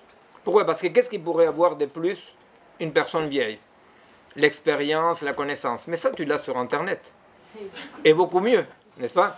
Alors donc, c'est une société dans laquelle il n'y a pas d'anciens, il n'y a que des vieux. Hein? Alors, effectivement, oui, c'est un problème fondamental. C'est un problème, c'est-à-dire que la perte de cette, comme ça, diversité, la perte de pas comme il faut, n'est pas une perte de celui ou celle qui n'est pas comme il faut. C'est la perte de nous tous comme pas comme il faut. Parce que désirer être comme il faut, c'est être son propre dictateur. C'est-à-dire que ce désir-là est un désir pire qu'une dictature, parce qu'une dictature, tu les vois, ils portent un uniforme, donc tu sais contre qui tirer. L'autre, c'est toi, ton propre dictateur. Toi, tu désires inexister, fonctionner. N'est-ce pas? Alors, de ce point de vue-là, effectivement, moi je pense que les projets transhumanistes, les projets de fonctionner, les projets de la pédagogie des compétences, tout ça, sont des projets très très liberticides. Très liberticides. Je me souviens une fois à Jussieu, parce que les transhumanistes, petit à petit, essayent de se faire inviter, d'organiser des trucs dans les universités pour gagner un tout petit peu de prestige, vous voyez, c'est-à-dire alors ils dialoguent, comme ça. Et alors, je me souviens à Jussieu, il y avait une rencontre sur le transhumanisme, il y avait Jean-Michel Besnier, il y avait, bon voilà, il y avait un transhumaniste américain. Alors c'était très drôle parce que les mecs qui avaient un médaillon comme ça, non? C'était comme si c'était des salons de l'agriculture, vous voyez, c'est la vache. Et au fait, c'était pas ça, c'était les mecs, il avait un truc parce que si jamais il clamsait, il fallait les foutre au frigo, non? Alors donc moi, comme vous voyez, c'était le côté bon clinicien quand même. On est de Saint-Bernard, j'ai pas pu m'empêcher de dire, écoutez, si jamais notre collègue a un accident, vous les mettez au frigo, mais sans les découper. Hein, ah, l'Américain, vous savez, entre l'Amérique du Nord et l'Amérique du Sud, on ne comprend pas les blagues, il n'a pas rigolé du tout.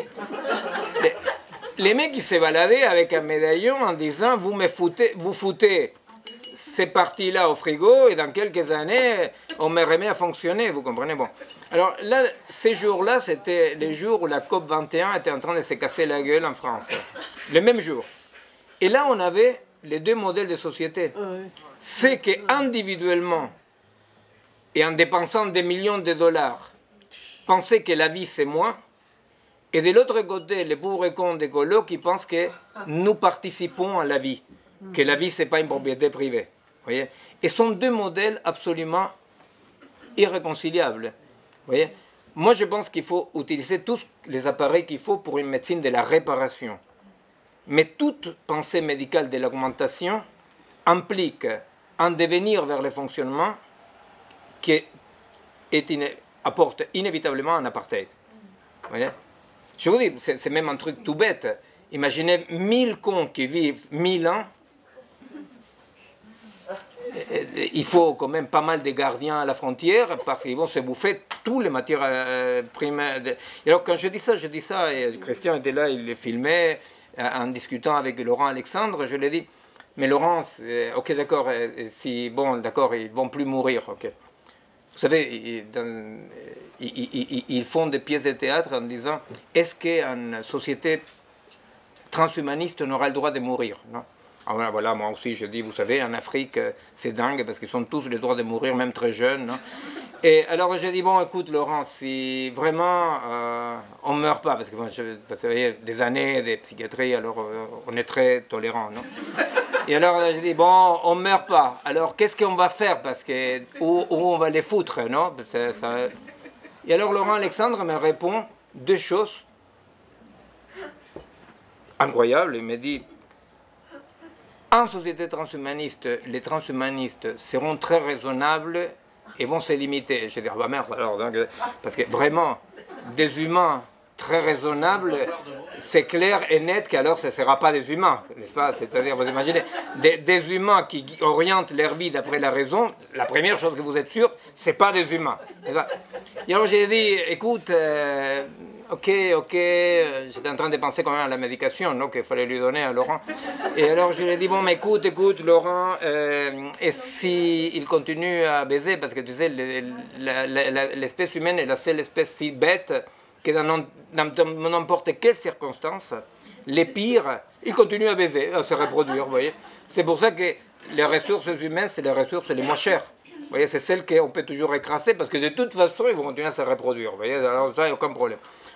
Et s'ils continuent quand même à se reproduire, imaginons, elle dit, mais Miguel, vraiment il était agacé par tant d'obscurantisme, mais Miguel, on va conquérir l'univers. Ah bon, d'accord. Là, j'ai arrivé à la conclusion que parfois, malgré toute ma lutte d'antipsychiatrie contre l'électrochoc, il y avait des cas dans lesquels... Parce que sa réponse était celle-là. Bon, cet homme-là, qui est tellement facile de rigoler de lui, cet homme-là représente la pensée dominante dans notre société, dans la recherche biologique, dans la recherche technologique. Technologique. Oui, technologique. Mais que technologique. Si, mais qui est devenu, qui petit à petit a colonisé. Oui, j'ai compris. C'est-à-dire que... D'accord, mais ne partons pas de... On parle de... Absolument. Mais pour lui... Et que c'est vous qui pensez aux autres implications, à l'altérité. Non, lui, pas rien. Non, mais c'est vous. Oui, vous bien sûr. Qui pensez aux implications que ça a sur l'être humain, son altérité à l'autre. Voilà, c'est vous. Mais eux, non. Pour rien. Et pour cause. Non, mais il ne faut pas l'oublier. Non, mais si, mais c'est pour cause, parce que c'est ce que j'ai dit au départ, parce que pourquoi est-ce qu'eux, ils ne pensent pas à ça? Parce qu'ils pensent qu'il n'y a aucune différence entre la technologie et les vivants. Ils sont convaincus. Non, mais parce que à moi, ça me fait plaisir, vous voyez. Ça leur suffit. Ça leur suffit. Absolument. Et ils gagnent... Oui. Et vous apparaissez comme quelqu'un d'inutile. Absolument. Totalement inutile. Absolument. Hors sujet. Mais hors sujet. Il va chercher de quoi il s'occupe. Absolument. De quoi ils s'occupent.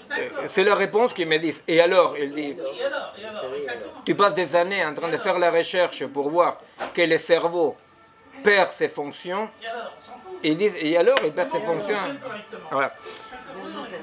Non, ce que je voulais dire, c'est que moi j'adore comme ça faire des blagues. Vous voyez, c'est-à-dire, c'est bien, disons, c'est ce qui nous reste aux vaincus, vous voyez, c'est-à-dire, en tôle, on se moquait très bien des tortionnaires, on rigolait, vous voyez.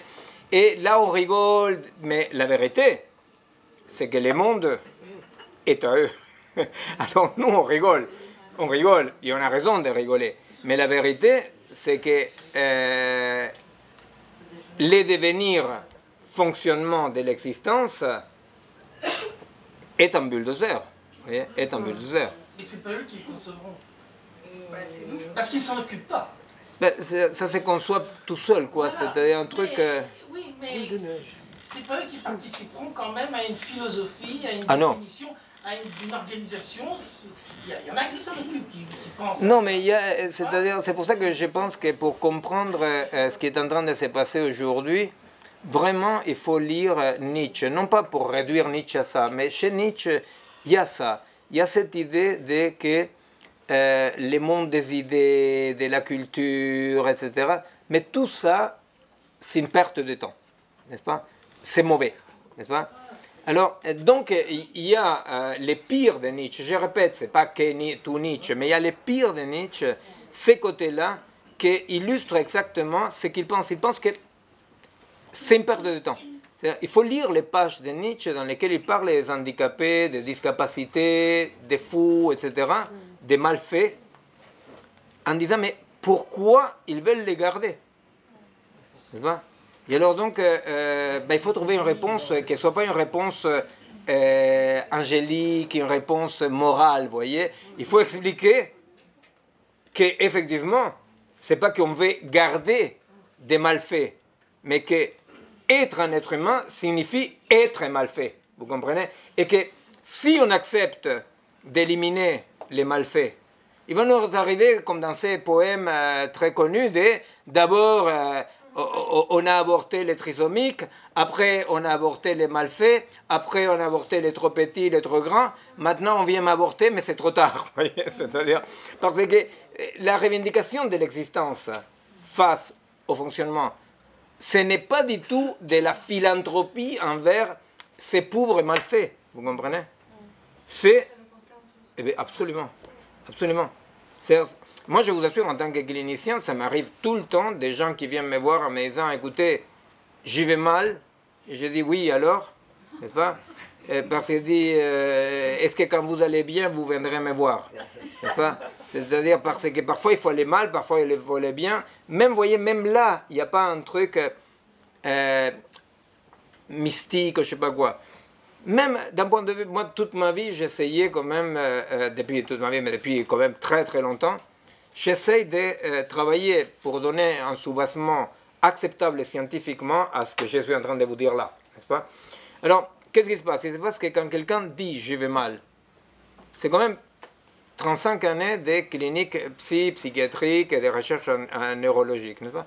Quand quelqu'un dit « j'y vais mal », la vérité, c'est que d'un point de vue neurologique et psychologique, la personne se sent mal, est triste, se sent mal. Mais le problème, c'est que ces moments d'aller mal, ces moments down, est absolument nécessaire pour la reconstruction du cerveau, de la pensée, vous comprenez? C'est-à-dire qu'un cerveau, une psyché qui va toujours bien, est en danger. Est en danger. Vous voyez, c'est-à-dire cet idéal dans lequel Freud lui-même est tombé quand il a fait la mauvaise rencontre de la cocaïne, n'est-ce pas?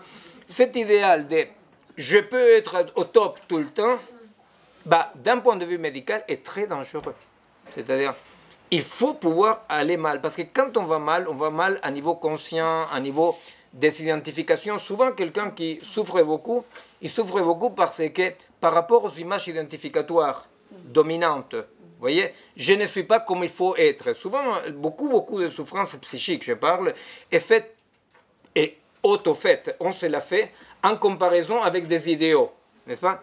Alors, quand quelqu'un va mal, d'abord, ce qui va mal, c'est une partie de lui. Et l'autre partie est importante. Mais quand quelqu'un va bien, ben, il faut bien savoir que quand on va très bien, il faut aussi savoir que c'est une partie. Parce que quand on va bien et quand on va très bien, ben, si ça continue trop longtemps, on est en danger. C'est-à-dire, pourquoi? Parce que vous savez, c'est-à-dire, je ne parle pas de mélancolie, je parle des spleens, pour dire comme ça, n'est-ce pas? La mélancolie, l'état mélancolique est une pathologie, effectivement. Mais l'état de spleen est un état dans lequel on a accès à certaines complexités. Quand quelqu'un est très très content, vous voyez, comme les Brésiliens, qui sont toujours très contents, ben, ils ont Bolsonaro, vous voyez. Alors donc, vous voyez, même là, il y a quelque chose qui ne coïncide pas avec l'existence, vous comprenez? C'est-à-dire que on culpabilise les gens pour aller mal, et les gens viennent. Et alors donc, il y a tout un développement des coachings, des thérapies rapides, je sais pas quoi. Alors elle dit, mais qu'est-ce que j'ai à foutre de comprendre le pourquoi du comment? Moi, ce que je veux, c'est fonctionner bien. Et pour les collègues psy, c'est un problème fondamental qui ne traite pas trop parce qu'ils essaient de payer les crédits, qui est de dire, attention, hein, attention parce qu'il y a une différence entre être un coach pour que quelqu'un soit au top et inviter à quelqu'un à faire un travail de compréhension de son fonctionnement, n'est-ce pas? De son être, de son rapport au monde. Il y avait une autre question? Oui, c'est peut-être un peu à côté de la plaque, mais en fait, je pensais à l'art et au plaisir esthétique. Qu'est-ce qu'on peut en faire, enfin, je veux dire, par rapport à cette problématique? Parce que, est-ce que un robot, est-ce qu'il peut éprouver un plaisir esthétique? Alors, par rapport à l'art, il y a quelque chose que vous avez dit.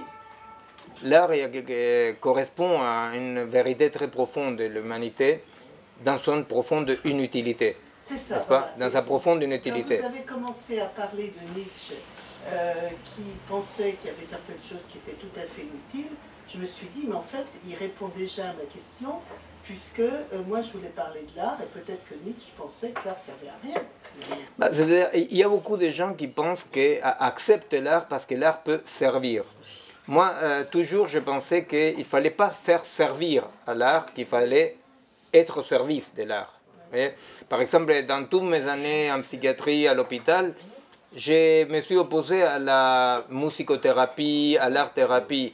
En revanche, j'ai toujours introduit des artistes, n'est-ce pas? Donc, pourquoi? Parce que quelqu'un qui a des problèmes psychiques et que tout à coup a accès à des dimensions artistiques, bah, il vit mieux. Vous voyez, c'est-à-dire, ce sont des expériences que moi je racontais dans un bouquin il y a très longtemps avec des patients psychotiques qui restaient absolument barjots, sauf que on jouait la musique ensemble. Et quand on jouait la musique ensemble, ils n'étaient ni barjots, ni noirs, ni blancs, ni hommes, ni femmes. On jouait la musique. Et on s'engueulait parce que, par exemple, là je raconte le cas d'un patient qui était batteur, alors que moi je voulais jouer les blues, lui il aimait faire les hard rock, alors on s'est bagarré tout le temps. Et bon, dans une certaine dimension, il était psychotique et moi j'étais son clinicien. En jouant la musique, on était dans une autre dimension. Donc l'art nous introduit dans des dimensions profondément humaines par ce qui est inutile. C'est-à-dire, c'est un tout petit peu, effectivement, il y a deux références, une très très belle qui est le taoïste Chuang Tse qui dit « Tout le monde connaît l'utilité de l'utile, mais personne ne connaît l'utilité de l'inutile. » N'est-ce pas? Voilà, ce qu'il dit là, c'est ça. Il dit « Fonctionner ou exister », dit Chuang Tse. Il dit « Tout le monde connaît l'utilité de l'utile. » Mais personne, ou des rares sont ceux qui connaissent l'utilité de l'inutile. L'utilité de l'inutile, c'est quoi? Quelles sont les choses inutiles qu'on peut nommer en vrac? L'amour, la culture, la beauté, la vie. Vous voyez, c'est-à-dire, quelles sont les choses inutiles? Vous voyez? Alors, c'est vrai que toute dimension du fonctionnement ne peut pas fonctionner à la recherche de l'inutile. C'est à nous, en tant que vivants, qu'on doit se rappeler qu'on utilise des choses utiles, mais que nous, on ne doit pas devenir des choses utiles. Vous voyez?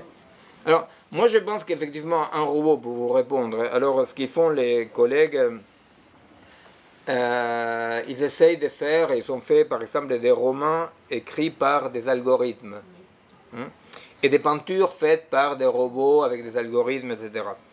Alors, d'un point de vue physiologique, et ça, effectivement, pour le moment, personne ne répond à ça, ils disent, on verra plus tard, pour avoir une sensibilité, il faut avoir un corps limité, que parce qu'il est limité, il a des sensations. C'est parce qu'il est limité que le contexte a un sens, n'est-ce pas? L'illimité de la machine n'a pas de sens, vous comprenez? C'est-à-dire, pour une machine, rien n'a du sens. C'est-à-dire, une machine peut être programmée, par exemple, pour ne pas être détruite, tout ça, mais il n'y a pas de sens, vous comprenez? L'essence, d'un point de vue physiologique, est sous condition de la limitation, n'est-ce pas? Alors donc, pour être touché artistiquement, il faut être limité.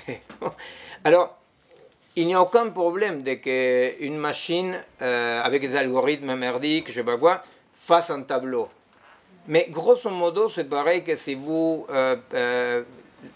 trempez la queue de votre kleps dans des peintures et vous l'approchez d'un mur, et le kleps c'est comme ça, et ce qui sort, pour des êtres sensibles, peut évoquer une beauté.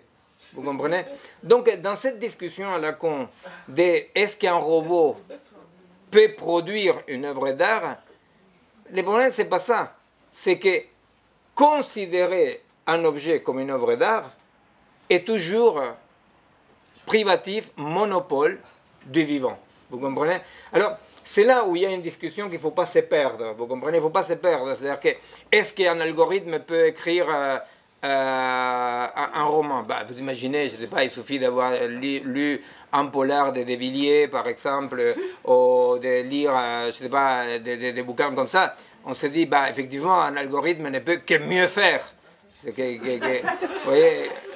Mais la question, c'est que, de toute façon, c'est lui qui va déterminer si là-dedans il y a quelque chose ou il n'y a rien, c'est le vivant. Il n'y a que pour le vivant qui aurait du sens. Donc la discussion par rapport à la production algorithmique ou robotique des œuvres d'art il faut la poser de l'autre côté. Il faut poser de toute façon, au-delà de qui que ce soit qui produit l'objet, que ce soit la queue du kleps ou que ce soit un robot, il faut quand même de l'humain sensible pour que ceci ait un sens. C'est l'humain sensible qui détermine si c'est une œuvre d'art ou pas. On dit d'une façon plus classique, c'est ce qu'il va expliquer Spinoza quand il dit l'objet n'est pas désirable ou non désirable, c'est le désir qui rend l'objet désirable. Vous comprenez? C'est le désir qui rend l'objet désirable. Alors, c'est l'humain qui rend l'objet esthétique ou pas. L'objet n'est ni esthétique ni pas esthétique, vous voyez, c'est-à-dire, il n'y a que l'humain qui peut s'extasier face à un coucher de soleil. Alors on dit, ah ben merde, alors les planètes peuvent produire une œuvre d'art? Ben non, personne ne se pose cette question-là. Vous voyez? Dans l'aléatoire des planètes, de soleil et des nuages, dans un coucher de soleil, des humains, des singes, quelques kleps, sont extasiés par la beauté. Mais les nuages, les planètes, etc., n'ont pas produit une œuvre d'art, pas plus qu'un robot ou qu'un algorithme, vous comprenez? Il y a beaucoup de conneries dans la discussion actuelle, vous comprenez? Il faut ordonner un peu les choses de l'autre côté, en se rappelant voilà, de l'existant comme le propre du vivant. Ah, encore deux questions, donc monsieur et madame. Allez-y. Oui, je voulais revenir sur le... Je ne sais pas si c'était à moi. Oui, c'était à vous. Non. Je voulais revenir sur la question de l'hybridation. Comme vous avez parlé de portables, bon, les portables, les tablettes, tout ça, ce sont en fait des orthèses hybridantes qui sont somme toute assez primitives. La montre connectée, c'est déjà un tout petit peu différent, parce que la montre connectée, elle reçoit des informations qui sont des perceptions prises chez l'humain, pour retransformer en ordre. Finalement, tu dois faire ça. Donc déjà, il y a une perte d'humanité là, mais ça reste une orthèse qu'on peut... D'abord, ça reste une orthèse, primo, et ça reste une orthèse qu'on peut éventuellement... je ne vais pas dire gérer, parce qu'on va retomber dans le fonctionnement. Mais ce qui m'apparaît beaucoup plus important, c'est cette nouvelle expérience qui vient d'être faite sur les voitures autonomes. La personne... conducteur entre guillemets, et bon là c'est dans son labo, hein, avec un casque 3D, et il reçoit les informations de la voiture et il voit le paysage dans la voiture. Et lui, il a son avatar dans la voiture qui est un faux conducteur que les gens peuvent voir de l'extérieur. Et donc, tout ce qui est sa perception, en fait n'est pas sa perception, c'est la perception de la voiture. Donc il y a là quelque chose qui m'apparaît du point de vue biologique, physiologique extrêmement lourd de conséquences, c'est qu'on n'est plus dans l'hybridation telle qu'elle a été dite tout à l'heure, on est dans une vraie hybridation, il y a perte d'humanité, parce que l'homme est spectateur de son propre avatar et spectateur de sa propre perception, et en plus il n'est même pas acteur, puisque l'idée des tarés qui ont fait ça, pardon, l'idée des ingénieurs qui ont conçu ce système, c'est de dire que, comme les voitures autonomes, c'est l'histoire de la grand-mère qui s'est fait, tuer, ce que vous disiez sur le chien, etc. Ils se sont dit, pour éviter ça, on va effectivement mettre des systèmes où éventuellement un individu pourra réagir, mais ce n'est pas l'individu qui réagit, c'est l'avatar de l'individu.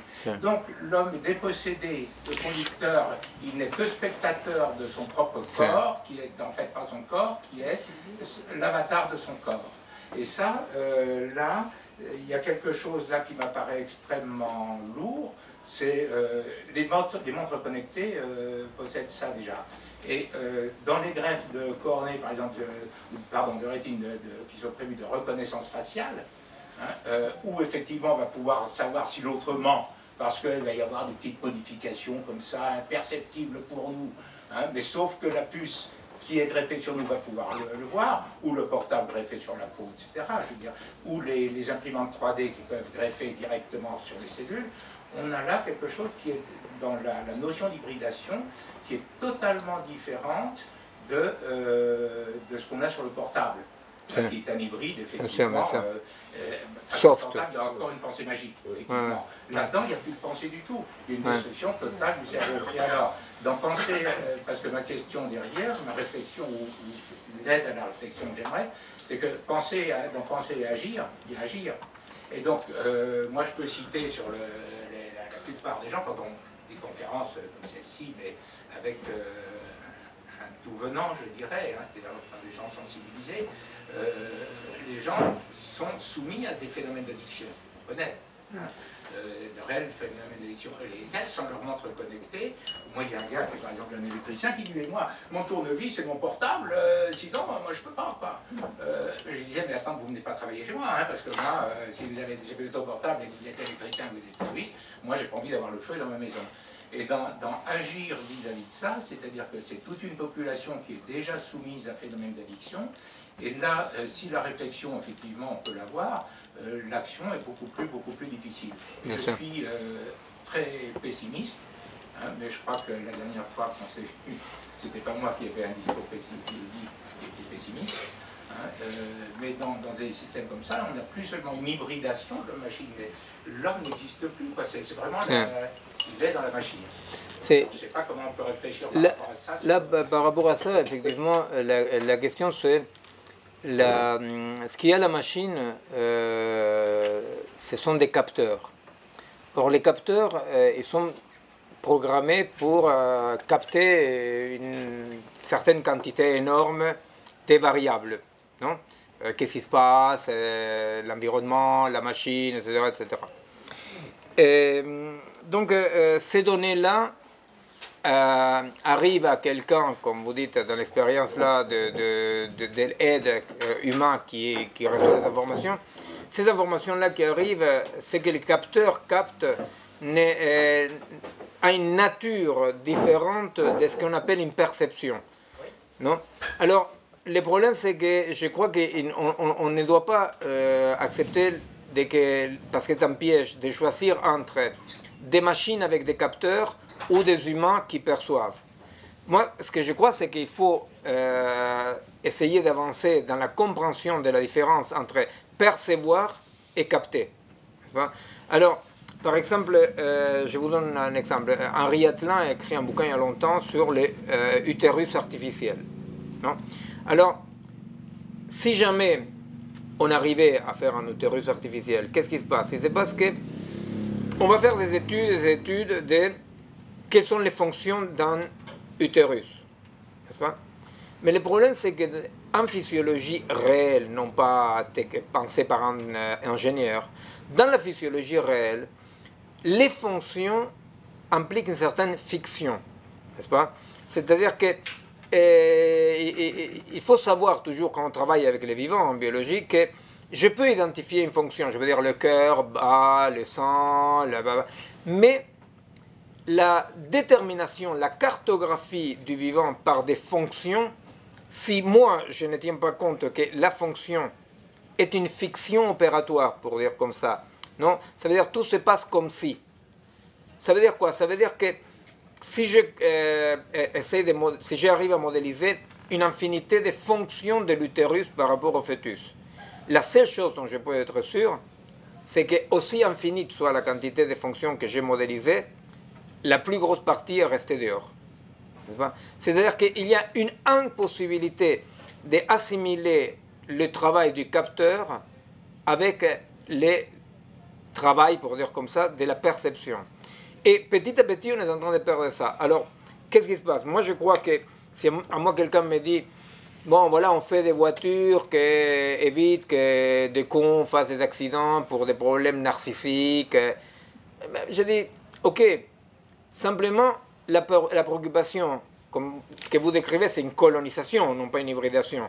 Alors, l'hybridation, ça serait de dire, ok, mais une fois que j'arrive à produire cette machine qui évite des accidents, je ne sais pas quoi, mais quelle est la place du vivant là-dedans? Quelle est la place du vivant?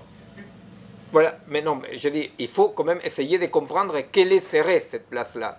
Un exemple plus petit, n'est-ce pas? C'est ce qui se passe avec les bouquins, non? Il s'avère que ça serait très intéressant d'avoir un minimum de financement pour comprendre le poids du bouquin, la spatialité du bouquin, les tourner la page. En quoi c'est une expérience que la simplification de l'écran, n'est-ce pas, l'évite. Or, il n'y a pas de recherche, il n'y a presque pas de recherche financée pour chercher cette différence. C'est-à-dire, là, la collègue américaine, elle fait une recherche, voilà, elle dit, lire sur écran fait qu'on n'intègre pas par rapport à la mémoire profonde ce qu'on vient d'apprendre. La mémoire profonde est un changement non pas physiologique seulement, mais anatomique. Pourquoi? Parce qu'il y a une production de protéines. C'est-à-dire que la mémoire produit des briques, non, des briques du vivant, des neurones, produit des choses, la mémoire. Alors donc, qu'est-ce qui se passe? Il se passe qu'effectivement, elle montre ça. Mais le financement ne va pas jusqu'au pas suivant qui dit il faudrait essayer de comprendre quels sont les mécanismes du vivant qui font que les bouquins, avec un poids, avec une spatialité, avec une temporalité, non, en quoi tout ceci rentre en ligne de compte. Ce que j'essaie de dire là, je ne sais pas si c'est clair, c'est qu'il y a un réductionnisme parce qu'on croit qu'on peut modéliser les fonctions et les reproduire. Et on oublie toujours que ces fonctions qu'on a modélisées, c'est très bien. Simplement qu'il y a toute une infinité de mécanismes, pour dire comme ça, qui ne sont pas réductibles au fonctionnement modélisé. Quand vous dites ça aux chercheurs, ils disent « T'as raison, on n'a pas encore modélisé assez de fonctions. » Et nous, on dit « Non, mais attends, il y a du non modélisable. » Et qu'il y a du non modélisable, pour vous dire, c'est même Alan Turing qui avait déjà dit qu'il y avait du non modélisable, n'est-ce pas? C'est-à-dire que ce n'est pas que je l'ai dit ce soir. Mais ça, c'est inaudible. C'est inaudible parce qu'effectivement, ce monde du fonctionnement et le monde du fric, de la finance, c'est un monde quand même dans lequel il y a beaucoup d'intérêt pour qu'on n'entende pas quelque chose qu'Alan Turing, le papa de la machine, avait déjà dit. Il a dit, même dans l'arithmétique, pas tout est calculable. C'est-à-dire, on ne peut pas, même l'arithmétique, dit Turing, on ne peut pas la traduire en algorithme. Or, dans l'idéologie dominante actuelle, le seul problème, c'est de trouver les algorithmes.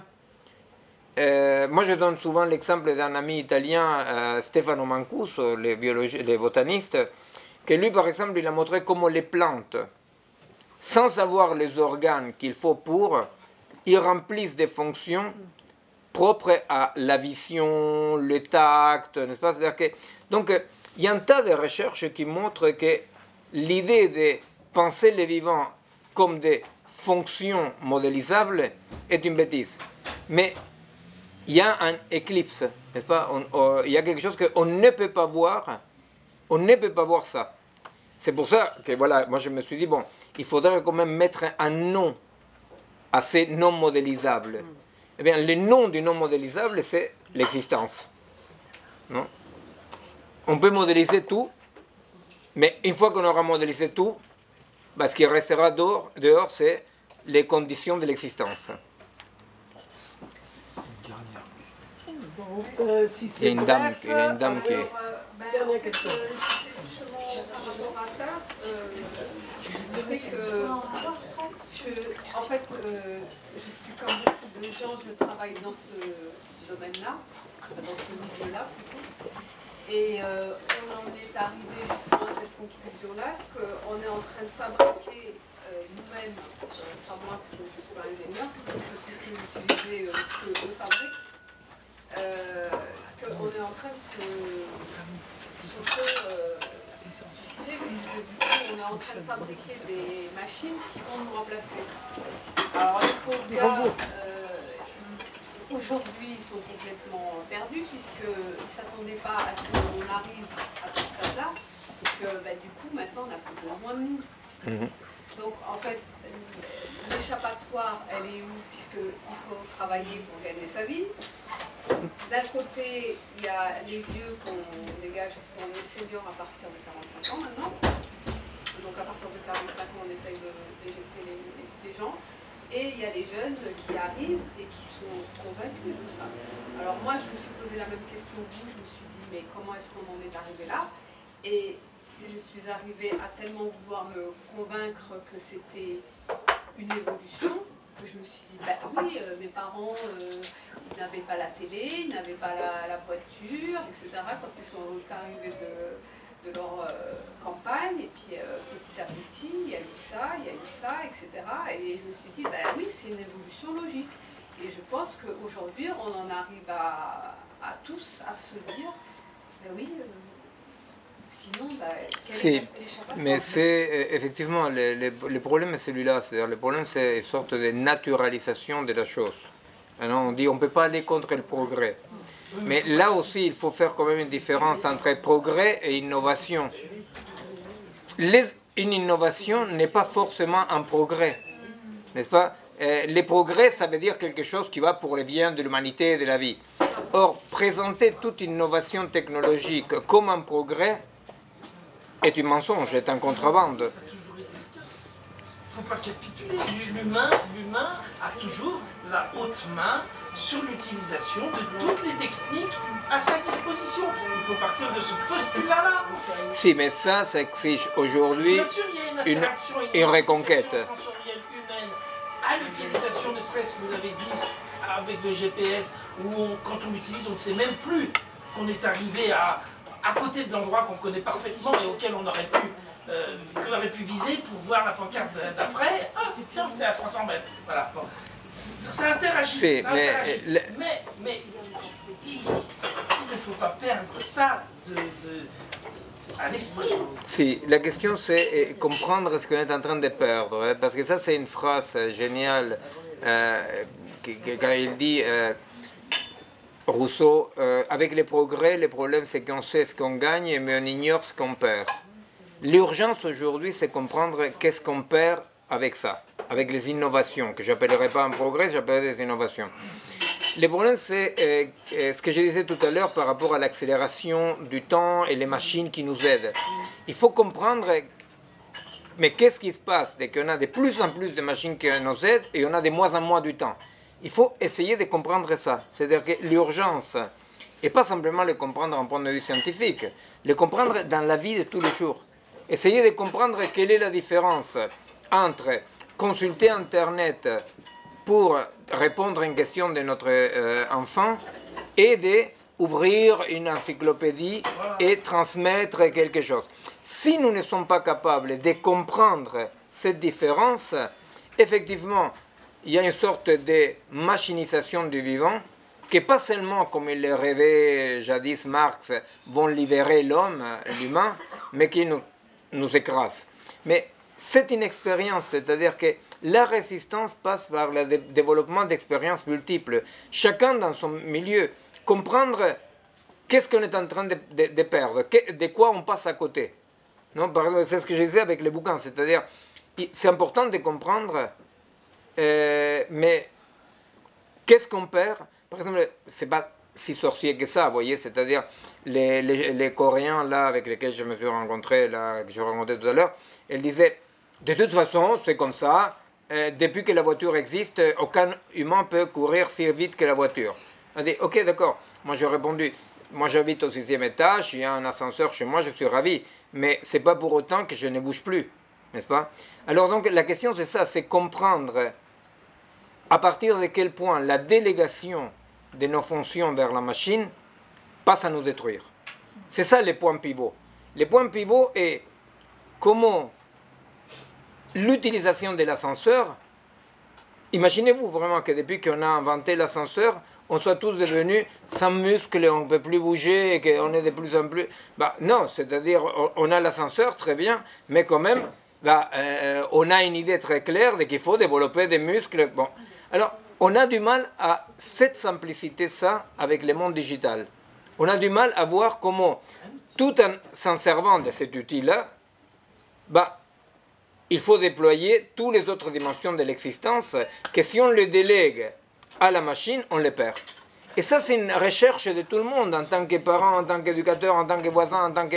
Peu importe, c'est pas un truc d'ingénieur, parce qu'en plus, l'ingénieur, il est plus mal placé, parce que l'ingénieur, il est ébloui par le déploiement de la machine. C'est une recherche de tout le monde, de dire, attends, mais qu'est-ce que je suis en train de perdre? Qu'est-ce que je suis en train de perdre? je ne sais pas, ce sont des trucs mais tellement quotidiens, Je sais pas, c'est-à-dire quand mon môme me fout la paix parce qu'il est devant son ordinateur, n'est-ce pas? Je gagne beaucoup de tranquillité pour être moi aussi devant mon ordinateur d'ailleurs, mais bon. Mais je gagne du temps, il me fout la paix, d'accord? Il faut juste à ces moments-là dans lesquels, mais quelle grande chance qu'il me fout la paix, juste de dire, mais est-ce que je suis en train de perdre quelque chose ou pas? Ben, je suis en train de perdre tout ce qui regarde à la transmission de la culture, des affects, je suis en train de l'écraser. Je suis en train de l'écraser. Alors, ce sont des pratiques comme ça, c'est pour ça que voilà, j'oppose à ces fonctionnements l'existence et non pas quelque chose de très complexe. Mais il faut se rappeler que ces limites-là, ce n'est pas des bornes, et que ces limites-là protègent la vie.